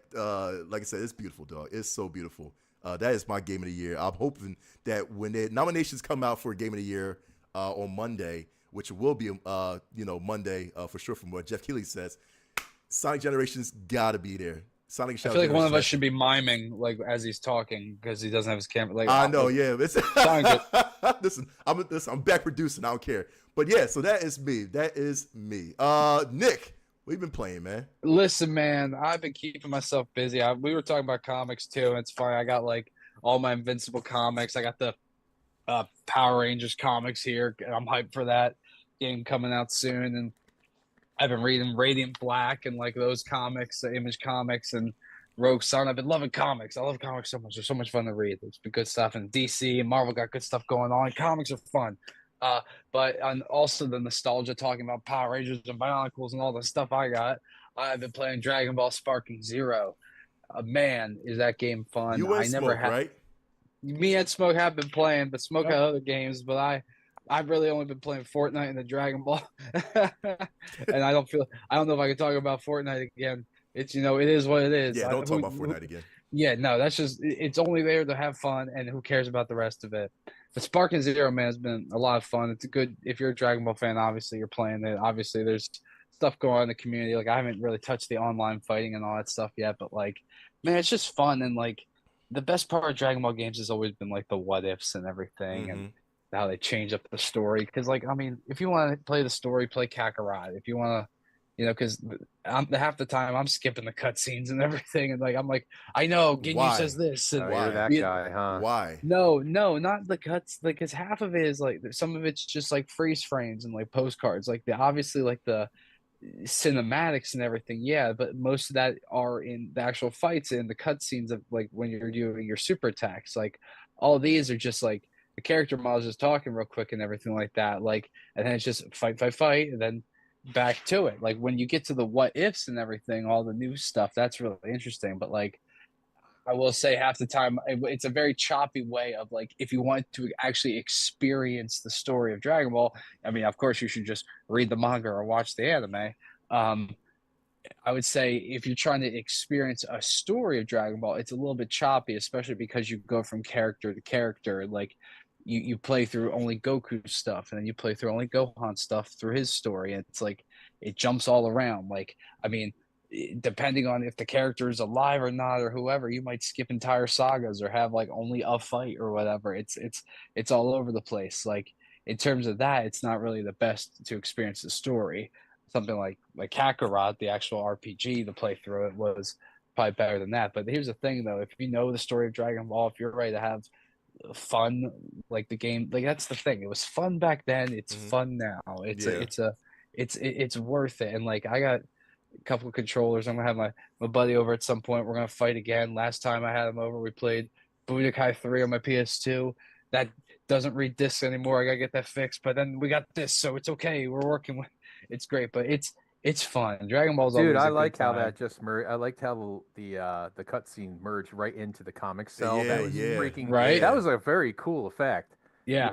I'm not even like a Dragon Ball guy, but I appreciate it. That's pretty cool. Yeah, that's dope. Because they do the whole multiverse and timelines and things like that, and like sometimes Dragon Ball gets a little crazy with it, but like in the context of the game, like it's interesting questions of like things as like fans like we like I think like I watched through Star Wars with my buddy recently, and like we watched through all the movies in the last year, and like half the time we were sitting there like, man, if this happened instead, this is all that would happen. And then I find myself, Dragon Ball fans do the same thing of being like, man, if Vegeta got really angry here and went super, or like whatever, because Akira Toriyama was making this up as he goes half the time. Right. Yes, that's a fact. That is a fact. He is a genius, but he's a mad genius, obviously. So like just getting to play with that and stuff like that. Like at this point, like might as well, like especially if it's stuff that hasn't been done before. They have a lot of things I won't spoil that are like exclusive to this game, and it's really cool. And like, yeah, it's worth the experience. And like half the time I'm just racing just to do the what if, so I could be like something like new content like that, and it's fun. And what if this? But also other times you're like, oh my god, great Vegeta, this is ridiculous. Like, Right. there is a difficulty spike depending on some of the games, but there's a lot of mechanics. But like, take your time, practice. It's not that hard to pick up. There are some times they get a little bit difficult, but if you're a fan of the franchise, and I don't know how, if you're a fighting game fan, how well it will translate. I don't know if this is going to be at Evo or anything like that, but Oh, this will be at it's Evo. Yeah, I think this will I be. people get pretty into it, but like that's the thing. Like apparently there's a lot of problems with the online of people just like Right. picking the really strong characters and then just bam, just winning. So it's like I don't know. And then a lot of people are quitting. They're not taking their L's like they're supposed to be. That's something you guys come on, guys. That's We with gotta every grow. fighting game. That's every fighting game, yeah. So I think Bandai's got to be working on all that. Ribbit, I'm getting you, Frog. I'm a Ginyu Frog, and I'm a Ginyu Frog. Anyway, moving on. But yeah, man, Sparking Zero can't help but recommend it enough. It's a good time. If you're a classic anime fan, if you're a fan of just Dragon Ball, you definitely already own it. You don't need to hear from me or anybody else. Patrick, are you an anime guy too, or do you get into anime at all? More like classic anime, so like Akira, Ninja Scroll, Oh, yeah. Appleseed. Oh, Like that's the stuff that I really. Yeah, I like Dragon Ball, but I haven't done the deep dive that I should have. But yeah, like again, Ninja Scroll, Vampire Hunter D, Appleseed, Ghost in the Shell, like Oh, man, it's you funny. did Yeah, Appleseed is. I always say thousand. like I always say if you don't grow up on it, don't worry about it then. Keep doing what you're doing. Like I've gone back and watched stuff like Yu Yu Hakusho and everything like that. Those ones like still hold up, but like Dragon Ball, there definitely is like there are some moments where you're like, man, you gotta really have the nostalgia for it. Like it's not like going back and watching like a Bebop or anything like that. I'm frankly surprised we never got a Ninja Scroll. I said like a Bebop. I'm saying Here. like a Bebop. You can always go back and read Bebop. There you go. There you go. Sometimes Oh, going back man. and read Dragon Ball and it isn't always what it's cracked up to be. All right. Exactly. I did see Diamond in theaters. That was fun. And then I got my Make a Wish. Bingo. Oh I gotta my get God. six more and I'm almost there. Bink. Anyway. Oh my God, Smoke, what have you been playing these days, man? Go ahead, Smoke. Well, like I said again, like what you call just said, Nick just said about DBZ. Yeah. I mean, before I started doing New Game Plus on Black Man Wukong, I basically wanted to do some independent games. And basically, I found two that was right up my alley. That it's not rogue. It's not going to make you blow out your brain, but it's just those. There are some games out there that you just want to play. You just want to beat the hell out of someone and hack and slash.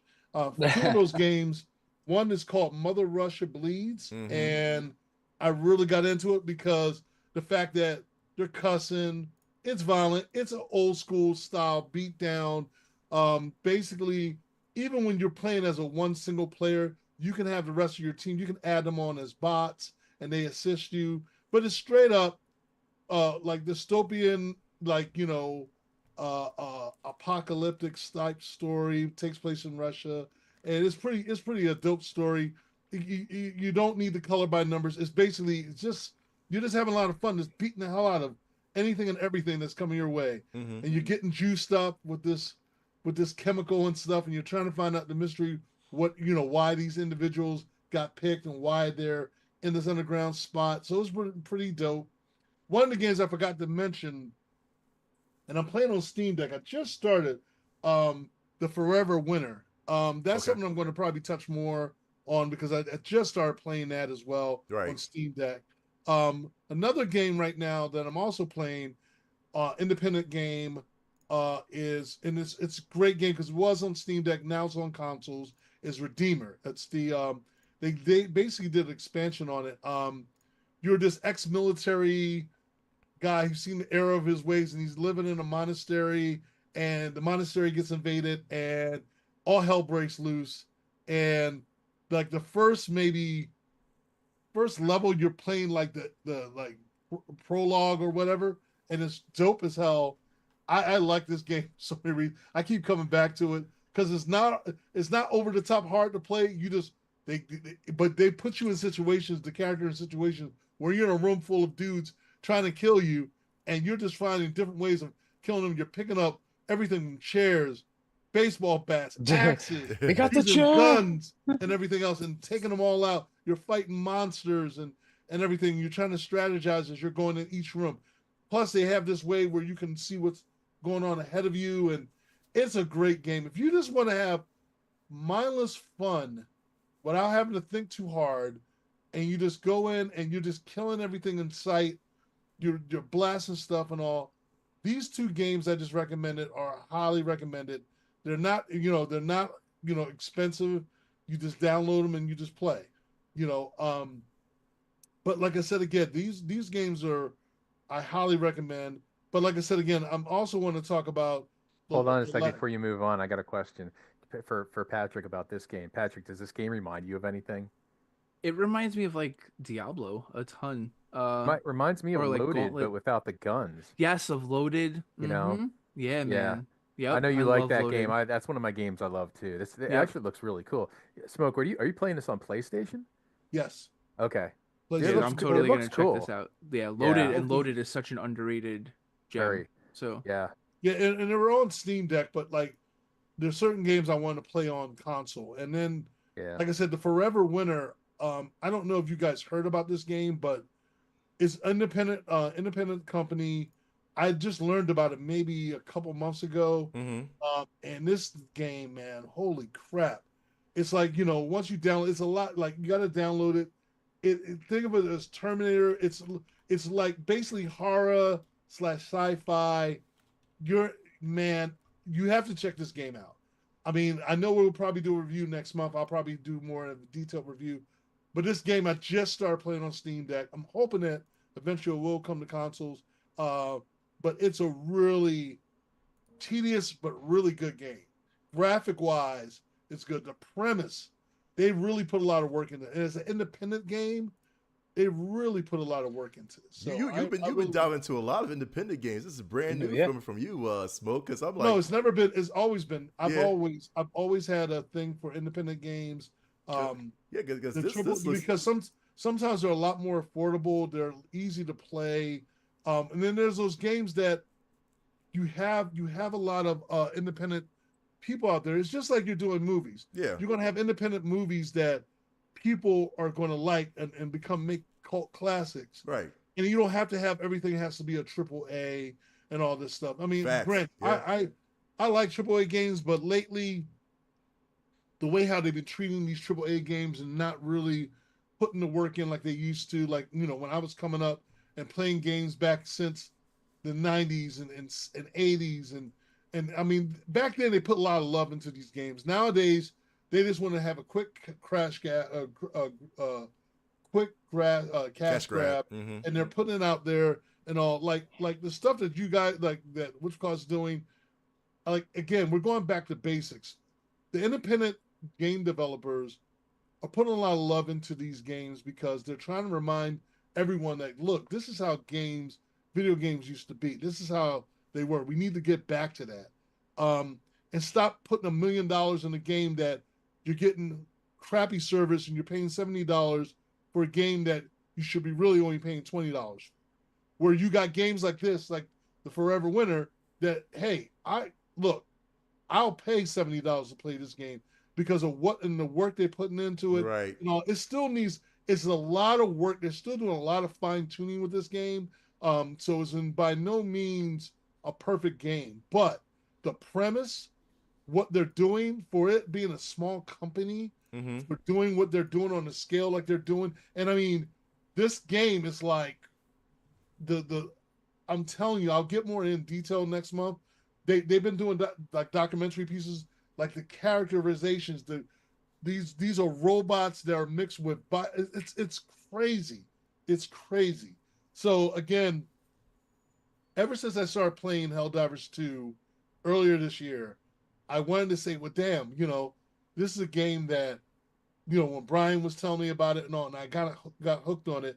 I was like, there should be more independent games because I know Helldivers started out as an independent game and all, Mm-hmm. and then when you have PlayStation touching it and trying to, manipulate and trying to, oh well, we're going to knock down, we want to make money off of this, and in doing so, they kind of soured, this game, Helldivers 2, where it could have been like a top tier, hey, this is one of the Game of the Year contenders. Now it's like,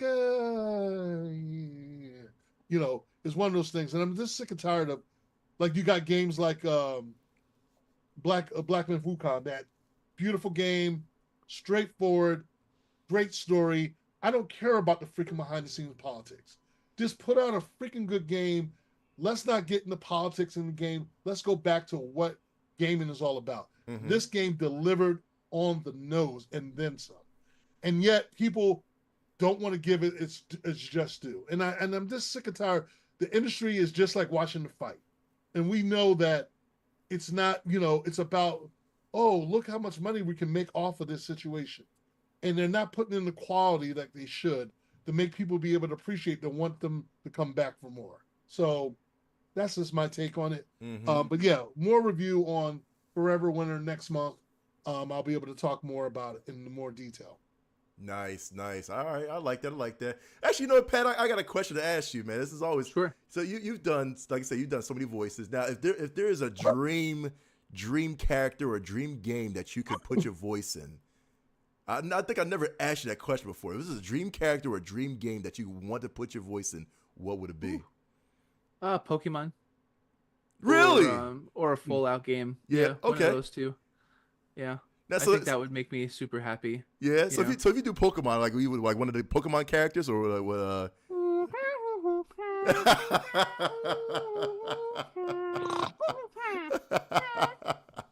Like I think I could do that. Yeah. But that That might What be the happened? best What answer to a question ever given on the history Yeah, of the show. for real. you Right can make there. a clip out of that. There you go. Yeah. Put that on Can Instagram. you do like a Nick Cage Jigglypuff? Oh my god. I don't have to take a shit right now. So.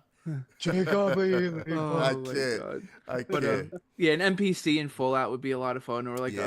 a big character in Fallout, or Pokemon or Fallout. I think that would make me like super happy. Yeah. Yeah. Okay. You know what, man? We're campaigning for Patrick Hickey, man, for the next voice of Solid Snake, man, the next Metal Gear. You know what I mean? That's what we're doing here. Let's make it happen. War has changed. Let me tell you something. This year, 2024, has been a very good year of gaming, and as 2024 comes to a close, we know that we're getting close to the game. Actually, Game Awards is next month. Yeah. It's been a really good year. It's been a really good year. Yeah. I'm not going to agree with you. Oh, come on! It's been a solid year. We'll save it for next month's show. Yeah. We'll see. I'm really not feeling this year for a lot of different reasons. Do we really need to talk about PS5 Pro right now? No. No, we ain't gonna talk about PS5 Pro. Do we need to talk about half these games that have been coming out? Well, look at driven, or it's kind of like, hey, we're gonna serve a prime steak on a dirty ashtray. Come on, man. Well, look at some of these games, and then, like I said, if you play these games, especially that are Game of the Year front runners for this year, you can probably put your insight on it. But notice this front runner list, man. It's off of Polygon as well too. Course one is Astrobot. Astrobot was so much fun. I love Astrobot. That was a really good game. I gotta check that out still. I heard Yeah, that's it's fun. amazing. It's The game amazing. has a lot of heart. Yeah, and I was surprised too because I would never thought I would get into Astrobot like that. Very fun. Metaphor Refantasio. That's another good game as well too. Then you have Final Fantasy VII Rebirth, which of course you already know that it's a lot of fan favorites, man. That's everybody's into Final Fantasy VII Rebirth. Balatro, for those that are card players, man. Balatro is actually really fun. Then you have Silent Hill 2. I know that's a fan favorite. That is a good one. Yep. Silent like Hill that 2. The new Dragon Age The Veilguard. I don't know anybody played that Dragon Age The Veilguard. Not yet, but I have a couple friends that say it's really good. It's a lot of fun. Yeah. Yep. So those are considered the front runners. Now, I mean, then you have dark horses. Those that some people think like, okay, it may be like kind of sleepers. Helldivers 2 is one. Yeah, Helldivers 2 is definitely a dark horse. Yeah. Dragon's Dogma 2, and then Like a Dragon Infinite Wealth was also on the list as well too. And then UFO 50. I never heard of UFO 50. That's probably something that Patrick, you and Sid would probably play. You know, I don't know if you got to check it out when you get a chance. UFO 50 is interesting. It's it has a compilation of 50 imagined 1980s games. You know, check out UFO 50. That's all I'm gonna say. You look that up. You probably will love it. You know what I mean? Because it goes back to the classics. So UFO 50, y'all will love that, man. So they put that as a dark horse as well too. And then you got Black Myth Wukong. That's a dark horse as well too. Of course, with the stuff that's happening. Warhammer 40K, Prince of Persia: Lost Crown, Plucky Squire, Hades 2. Legend of Zelda: Echoes of Wisdom. But let's be honest. We're going pretty deep into the depth charts here. I Yeah. don't think any of those last maybe 15 games you Right. mentioned probably has a real shot to be even nominated. I think your nominees are going to be Silent Hill 2. It's going to be Astrobot, Final Fantasy VII Rebirth, and Black Myth Wukong. I think those are your locks. I think there are going to be some snubs in there too. I think Black Myth could be your dark horse to get snubbed, if anything. Because a lot of people, the criticism I hear is it's so much like God of War that it doesn't do anything really all that new. Nothing like God of War. Well, I know everybody has opinions. I understand. We'll Right. get to it. But my point being is that's the criticism that is most heavily levied. I haven't played it, so I don't have any skin in the game. But for my pick would be for the game of the year would be Final Fantasy VII Rebirth. But Right, yeah. I would be equally as happy if Astrobot wins, and I think it's either going to be one of those games or the other. So That's true. if I had Yeah. to make a prediction, anybody else? I agree with you. I'll say that Astrobot will probably take it just because it's so unique. It's a really good platformer. It's really good. Yeah. It's really good. It's just I don't know. It just surprised me. You know what I'm saying? I feel like those surprises. I mean, again, Final Fantasy VII Rebirth, man, because it's Final Fantasy VII Rebirth. You know what I mean? That it might get some nods. It's like a final, that. yeah. Yeah. but Astrobot might take it off. Patrick, I don't know how you feel about this year, man. And what's your personal game of the year? I have not played nearly as many games as I should have this year, mainly because I was busy, Yeah. working on games. But like, I mean, what I've played the most so far this year is I've gotten a whole bunch of homebrew carts for those classic WWF No Mercy games on Nintendo 64. Oh yeah. Nice. So somebody got me a WCW. It was like WCW's roster from like 1993 to 1995, but in No Mercy. They got me the cart for my birthday. Oh, and that's like crazy. That's awesome. it's like amazing. Like I literally play it like every other day. But Astrobot is definitely unique. And this was a really light year for releases on the PS5 in terms of True. first party games. Mm-hmm. And I feel like though, if you would have told me 2 or 3 years ago that Astrobot would have been like their big release, I would have been like, what? Really? Yeah. But the thing is, like, Billy Joel got it right when he said it's all about soul, and Yes. that game has a lot. Yep, that's right, Nick, sing it. But like, my that favorite. game's got a lot of soul, Yeah. and but like that's the thing though too.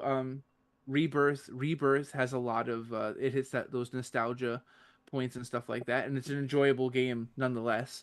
So yeah, I mean, when Brian's talking, I'm like, yeah, I don't even have to speak. He totally like No, Yeah. don't say that. I feel like I feel like Mauro Ranallo from last night's Jake Paul thing. I keep quoting other people's things, It's but wild. but I'm telling you, like, Talk to the hand. 2 out of 3 ain't bad, as Meatloaf once saying. And he nailed it with. I loved Hades 2. I played and I love the first Hades, but it's very rare. I mean, let's be honest. It's very rare that like you get a Streets of Rage 2, like or a Street Fighter 2, where like the first game is great, but the second one is just a league above the original. Right. And I think Hades 2 is not Hades 1. So yeah, but so I would say the same thing that Brian said. I would say it's either Astrobot or Final Fantasy VII Rebirth. Yeah, so I think we all three of us agree, man. Nick, how about you? Would you Well, that's the thing, man. It's like I think about all the games, and I still think of things like I played Warhammer, I've been playing Dragon Ball. I'm also still excited about things like Marvel Rivals is coming out, and then like the Power Rangers game is coming out. Like, this year isn't over, so there's been a lot of stuff, and like Black Myth Wukong, like for what it is, like that style of game and everything. People had a good time with it. It was good, and yeah, like that's the thing. Like my game of the year, it's like I don't even know if I'm qualified to pick it because like all of the gaming I've been doing has just been like we even mentioned Call of Duty. Like the new Call of Duty was a really big Right, hit. Black right, Ops 6. I played a couple right. matches and stuff. It's actually like it's funny. It's like I felt like I was transported back playing on my 360 and That Yep. game playing could Modern win. Warfare. That game could win It's for multiplayer game. Yeah, I it, think sure. and that's like gonna they be. did a good job with Yeah. it. It's insane how like actually like it feels good. Like and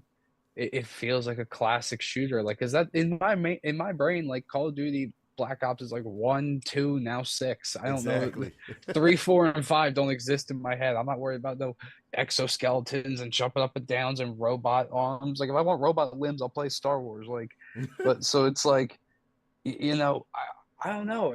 I don't know if I'm qualified to like say I think my personal game of the year right now is probably gonna be Dragon Ball.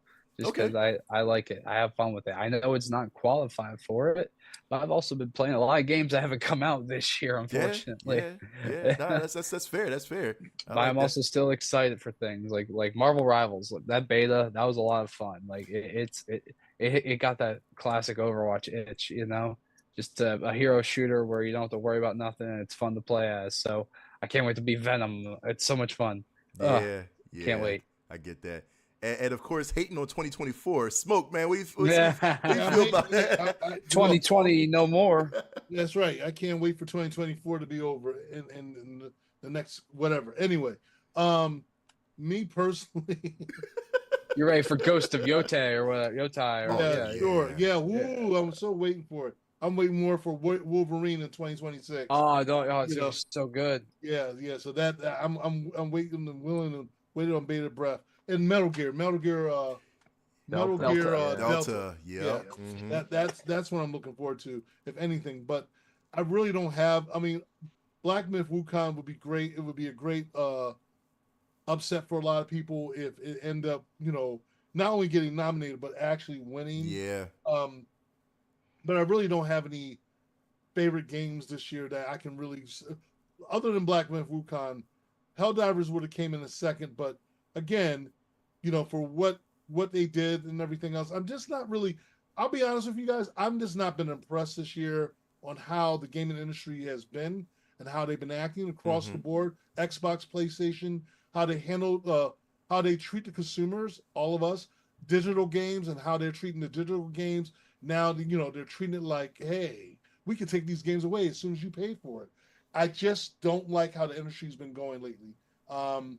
That might change next year, but right now, as I mentally feel right now, I'm just not impressed with what the gaming industry has been doing of late. And that's just straight up. I'm not going to try to agree. sugarcoat it. I'm just going to Yeah. be transparent agree. about it. I like, as much as, and Civ and I had talked, and I talked to Civ about looking into a PS5 Pro, but then I'm sitting back and I'm just like, in 3 more years, we're going to have a PlayStation 6. And I'm like, should I invest that kind of money? Maybe if it's like we talked about it, maybe it's a Black Friday deal and the PS5 Pro is maybe $400. Maybe, Yeah. but I'm really just not feeling this year as far as the gaming industry.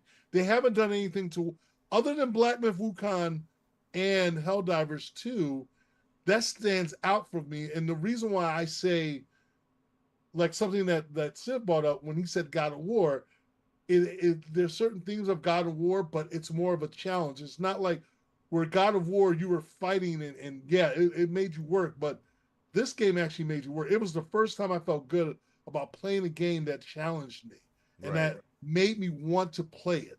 And when you got people that play Elden Ring Mm-hmm. that are saying that it's hard, I'm like, whoa, you're all saying it's hard, and I beat it.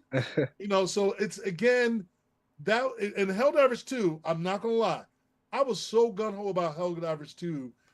Brian can tell you, I mean, down to the cosplay, down to we were doing everything. But the way they handled the consumers, they treated us like we're putting all this money, we're giving you guys our love for it, and what are you gonna do? You're nerfing stuff. You're taking away a lot of the fan base overseas and people that were playing with us in Japan, England, France. We were playing, and all of a sudden you cut them out of it because you're looking at profits. And then now you see the light, and you're like, oh, we're going to unnerf these weapons and all. I'm just like, yo, you turned off a lot of people, including myself. So again, I just hope that the gaming industry gets themselves together and maybe next year turn around. Stop having these idiots freaking find a way to get codes and stuff and F up your games like Spider-Man 2. You had, oh my God, Spider-Man 2. Again, you had a DLC. People were looking forward to it. You made them wait on bated breath. And then wait until the anniversary of Spider-Man 2 has been out for almost a year. And then you tell them, oh, we're not getting no DLC. Really? And we're going to have you all play on PC, though. That's the announcement? Really? Transformers. We've been promised a Transformers game for a minute. Man. Okay? And we have not got it. And they keep pushing. And again, Re-release War and Fall Cybertron. Yeah. I understand that certain things take a while. You got to let people cook and all that. And that's fine. But stop hyping up everyone on the idea that this is going to happen. We're going to hook you guys up. PlayStation 5 Pro. Again, in the VR 2. Again, I look at it as, okay, this is a cash grab for the company. Because I'm like, are you really looking out for the consumer? Like, are you really going to, like, the other thing that sold me, and Civ told me this, the thing that sold me about the Pro that I might dabble into is the fact that it's backwards compatible. It does play PS4 and all that stuff. And I'm like, okay. And there's some work you got to put into it. And I can't wait to see how it turns out for Civ and Civ sharing with with all of us on how that turned out. But I got to be honest, this industry this year, I have not been impressed. I've been more or less disappointed. Well, look, the worst thing this year that happened, you didn't even touch on, were all the layoffs and closures, mergers and acquisitions. And a lot of that, the majority of that was very, very unnecessary. I think that a lot of this stuff comes down to unrealistic expectations at the tip of the spear. These decision makers and CEOs at these various companies who will nix good ideas and games that don't necessarily have to be AAA games. What really aggravates me is that Dead Space remake sold well and was critically acclaimed and was a lot of fun and it got everybody excited and it did make a profit, but it didn't make exactly the profit that EA wanted. It fell a little bit. And it was funny that you mentioned and they're talking about now, like there's literally online petitions like, you guys got to stop doing this stuff. You kind of got to stop getting us hyped up for stuff and then pulling out the rug. It's okay that you don't make your exponential fortune. That's why you have games like Madden. That's why you have games like Battlefield. That's why you have all your other little EA, your vast litany of other cash cows. Can't you just make a good game for people that really appreciate it? Like, please, you're punishing us because we're not, like I love a good Madden game. Don't get me wrong, but can we still get back to, that's why, okay, we could go on forever, but this is why this partly is back around to something that Patrick had said earlier. Mega Cat Studios, like people that aren't familiar, they're a studio that's like they're as independent can be. I mean, they put out a great product that gamers like to play for a reasonable price across a lot of platforms and generates a lot of buzz. That's all you need. They're releasing games on the Evercade for God's sake. I mean, that's like you can't be any more independent than that. They're diving into like where niche gamers are and they're not afraid. Like, why is it that indie developers are taking bigger chances these days than these big multi-billion-dollar conglomerates that they're absorbing everything around them, they're putting out the same tired product? I don't want to end the whole episode like on a whole session, but it is true. Like, why is it that there's a sustainability profile in place for an independent game studio like that to put out something that I think constitutes high art, as opposed to the manufactured nonsense that we see from a lot of these big-time developers who essentially it's a reskinning and redeveloping and redux of the same exact product from year to year. Take a chance. I'm not a fan of, I thought 2024 was weak, honestly, but we're coming off 2023, which was arguably one of the best games in history. Last year was absolutely nuts. The games that came out, the hardware that came out, one of the best years ever. But this year you had, what is it, over 11,000 layoffs. You've had multiple studios close, big studios close too. These weren't just like the mom and pops. These were like some big names in the game, and they're here one day and gone the next. And it sucks.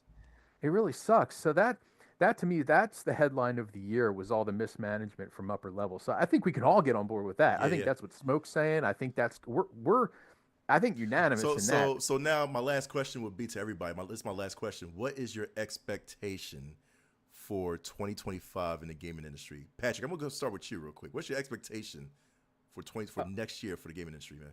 I mean, for me, I want to just do more work. I Yeah. want to Yep. do some more games. There's a whole bunch of stuff I want to do. But as far as expectations, I haven't been to a midnight launch of a Mm. game Yep. Wow. Yes. in Yeah. quite some time. Yeah.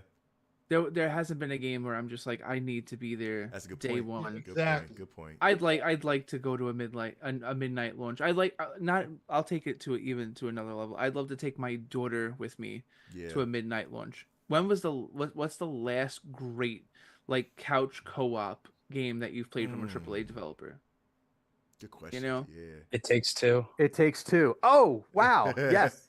Yeah. Yeah, I'm on Mwah. board. Yeah, I It mean, but Takes that Two. was that was a while That was ago. a while It ago. was. Yeah, a couple years ago. So I mean, Yeah, that's it's the best one. That's the only Mhm. example I can Yeah, get, it's and a still great it's years example. old now. absolutely. But that yeah, I just want to play something fun, and like Smoke was saying before, Wolverine just seems so far away. Oh, You know, that's why we're not getting a Spider-Man DLC. Uh, you know, yeah. That I just want to have fun, and the thing is like I'm looking around the man cave, and it's just like I got like 4 or 5 thousand games, and Yeah. it's like I never have to leave here. But the thing is, I want to be forced to, yeah. I don't like I don't want to play homebrew versions of my favorite wrestling games because they haven't released a decent wrestling game in 25 years.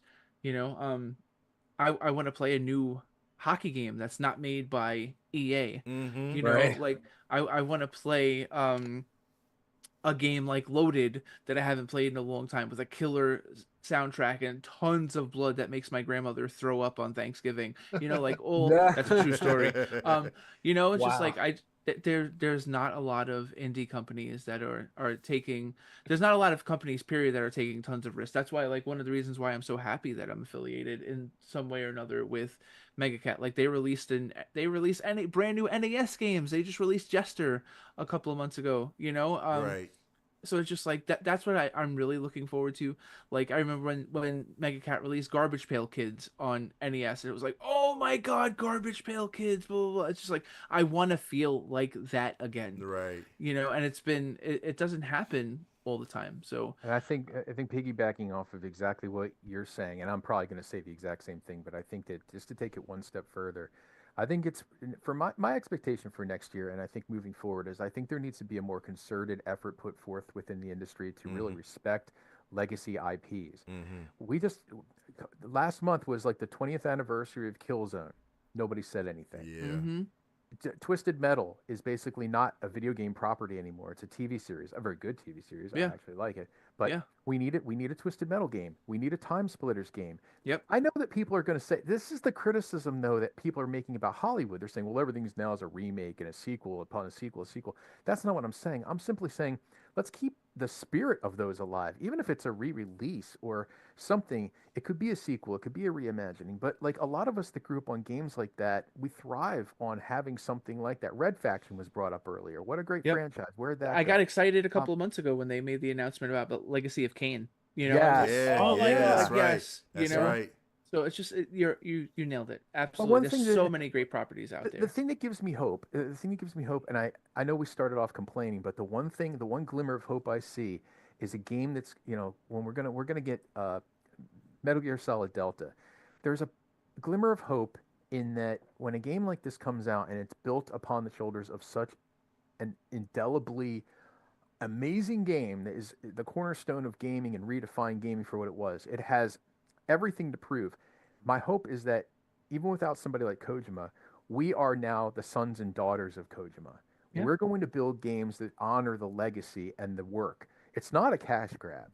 It's a reintroduction to another generation who maybe they didn't have access to those games. It's been a long time since the last, Metal Gear game. That was a Kojima game. It's been many years.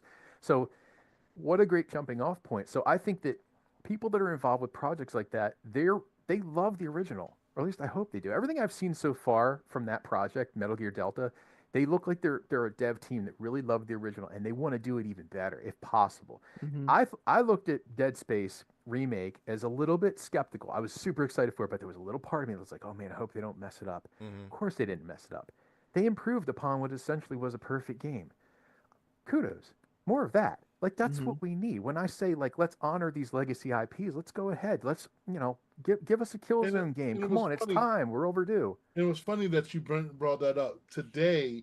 I had when we talked about Dead Space a while back, I had actually played it on digital, but I was like, damn, I never had owned the new version, and I end up ordering. I end up coming in today, like the PS5 version of Dead Space. So that's why I'm like, yeah, because Game is so they good. take this off. They take this off the Game Pass. they start taking games off the system because, oh well, okay, you had it for a while. You would take it off the system. I want to own my physical copy of it. So and also Absolutely. showing the support directly and all. So again, man, I'm just like they have shown demos and stuff of games that will give Metal Gear a little bit of run for its money, and some of it looks phenomenal. But then here's the question: how long do we have to wait for it? You know, and everything. You're teasing us. You're throwing us crackers while we're sitting on a deserted island. You're the guy that always says don't announce the game until it's like you're like, Yeah. I don't want a deadline. If the game Available isn't ready." now. Yeah, Well, here's the they are on track right now. They have not pushed the game back once. Metal Gear Delta is still on page. No, I'm not talking about Metal Gear. I'm saying there's games that they're putting out right now that they're showing demos of that are giving Delta or just basically Metal Gear vibes and everything. The graphics looking phenomenal. It was like some of them are from some Asian companies overseas, and they look phenomenal. They're like they almost kind of give it a Splinter Cell / Metal Gear vibe, but more realistic. But I'm like, that's like throwing crackers, like I said, on a starving island, and you're throwing us crackers. Like, oh man, I want some more. And you're like, That's what the backlog is for, man. Yo, Yeah. what's that? That's what the backlog is for. Oh, jeez. I'm teasing. Yeah, right. Nick, last point. How about you? What's your expectations, Nick? Man, my expectations, I don't really know. I just hope that I have fun with my friends because that's kind of like what this Yeah. year's been about for me. Like, Spider-Man was my big story game or the other year, and, that was fun and all. And then, like, but what I've mostly been doing is just, playing Fortnite with my friends or whatever, like a couple, matches here and there. We were playing Helldivers before. I'm really excited to play the Power Rangers game. It's just like playing Ninja Turtles and just been doing stuff like that. That's what it should be about, just having fun. I can't wait to play Dragon Ball with my buddy. And like, I also hope that, like just for me personally, like stream more. Like that's the thing. Like I don't really have an expectation with the industry. There's enough here. Like Brian even said, with just the backlog, like there's things I want to do. And, you can always make games fun. That's the whole point of it. They've been fun when you're, alone in your parents' basement because, you don't have online because you're on your PS2 just playing with whoever. And then, oh man, you get a 360 and then Wi-Fi exists and what the heck, all this stuff and then technology and then it's evolved, it's changed, it's crazy. And it'll always go back. Like Brian mentioned, like a lot of classic games. Like I think we always want that. Like a lot of these, like Jack and Daxter, like I would love to stream Jack and Daxter and play it with my dad on stream because we played it in this basement on this couch on my PS2. Like it'd be fun to do that. And like these games built this foundation that we all love and we look back on. So I would love to see some of that come back. That's what I loved about playing Black Ops 6. Like it felt like the good old days. Yeah. And it's crazy because I feel like we always need a year, every year or two or something like that just really like takes us back, reminds us that it's like it's why we do this and why we like it. So yeah, that's what I hope. I hope to pass the controller with y'all. That's a good point. That's a good point. So as this year comes to a close, this subpar year comes to a close. Good old acquaintance. Listen, we enjoyed some of the titles, man, and of course we hope that 2025 brings new glimmer of hope for especially a lot of those that are working in the industry, video game industry. Like I said, such as you, Pat. We hope that you have a good 2025 in the industry. We hope that everybody else that's working, that's even trying to find work, man, has a great 2025 as well too. We hope that we benefit from the products that's coming out in 2025. So we'll see what happens. 2025 looks promising already. But of course, we got one more episode, which is the passies that we're going to do next month. That's we followed after the Game Awards. So For those unaware of what the passies are, that's our annual awards show. I believe this is number 4, correct? this is 4? number 4 or Yes. 5.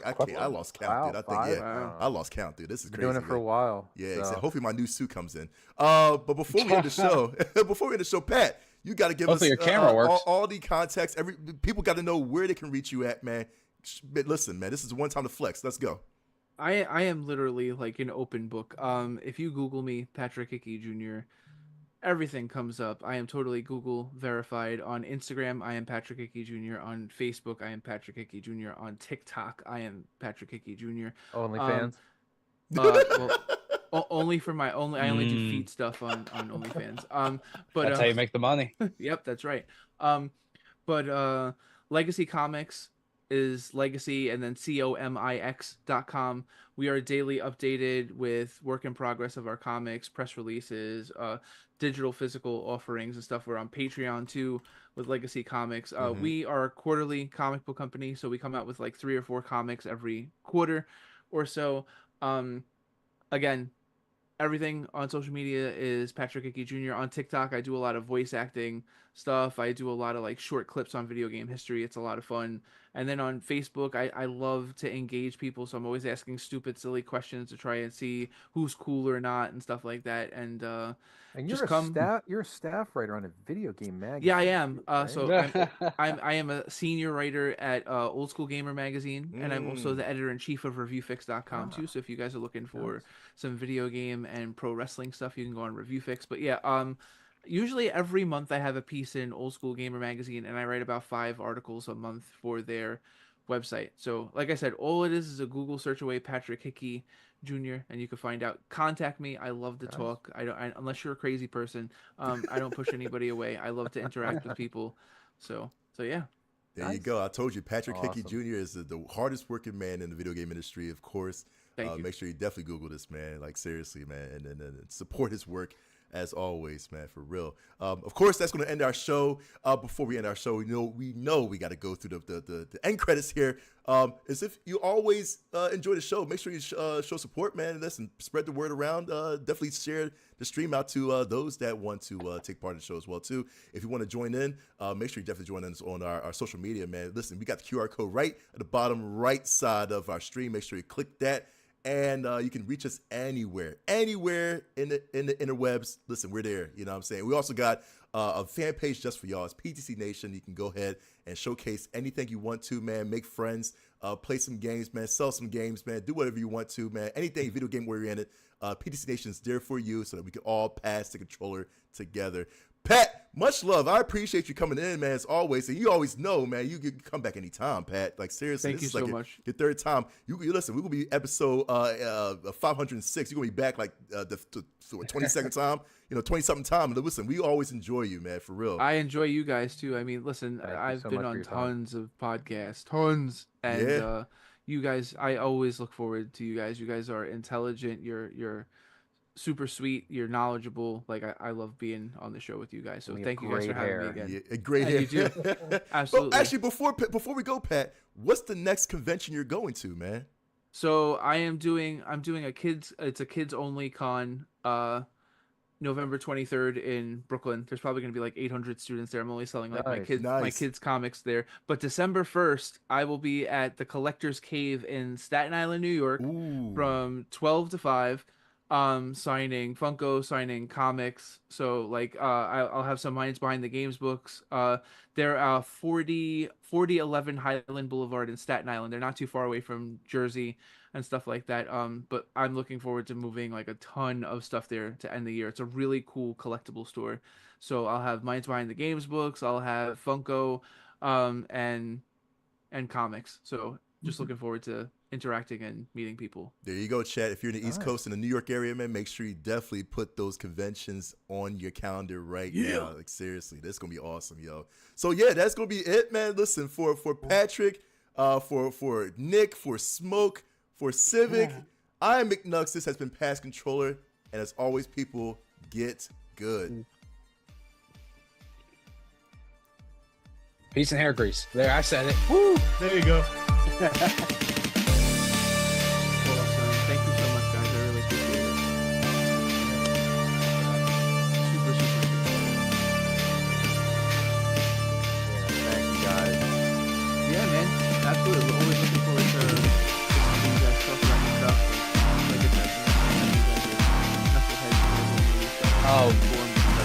tricked you then. He Yeah. did.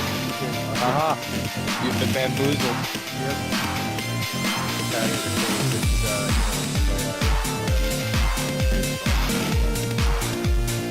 Thank you. I was getting texted like 15 minutes ago. Oh, okay. How much longer are you going to be in? Oh, probably like 20 minutes. Help, please. First, man.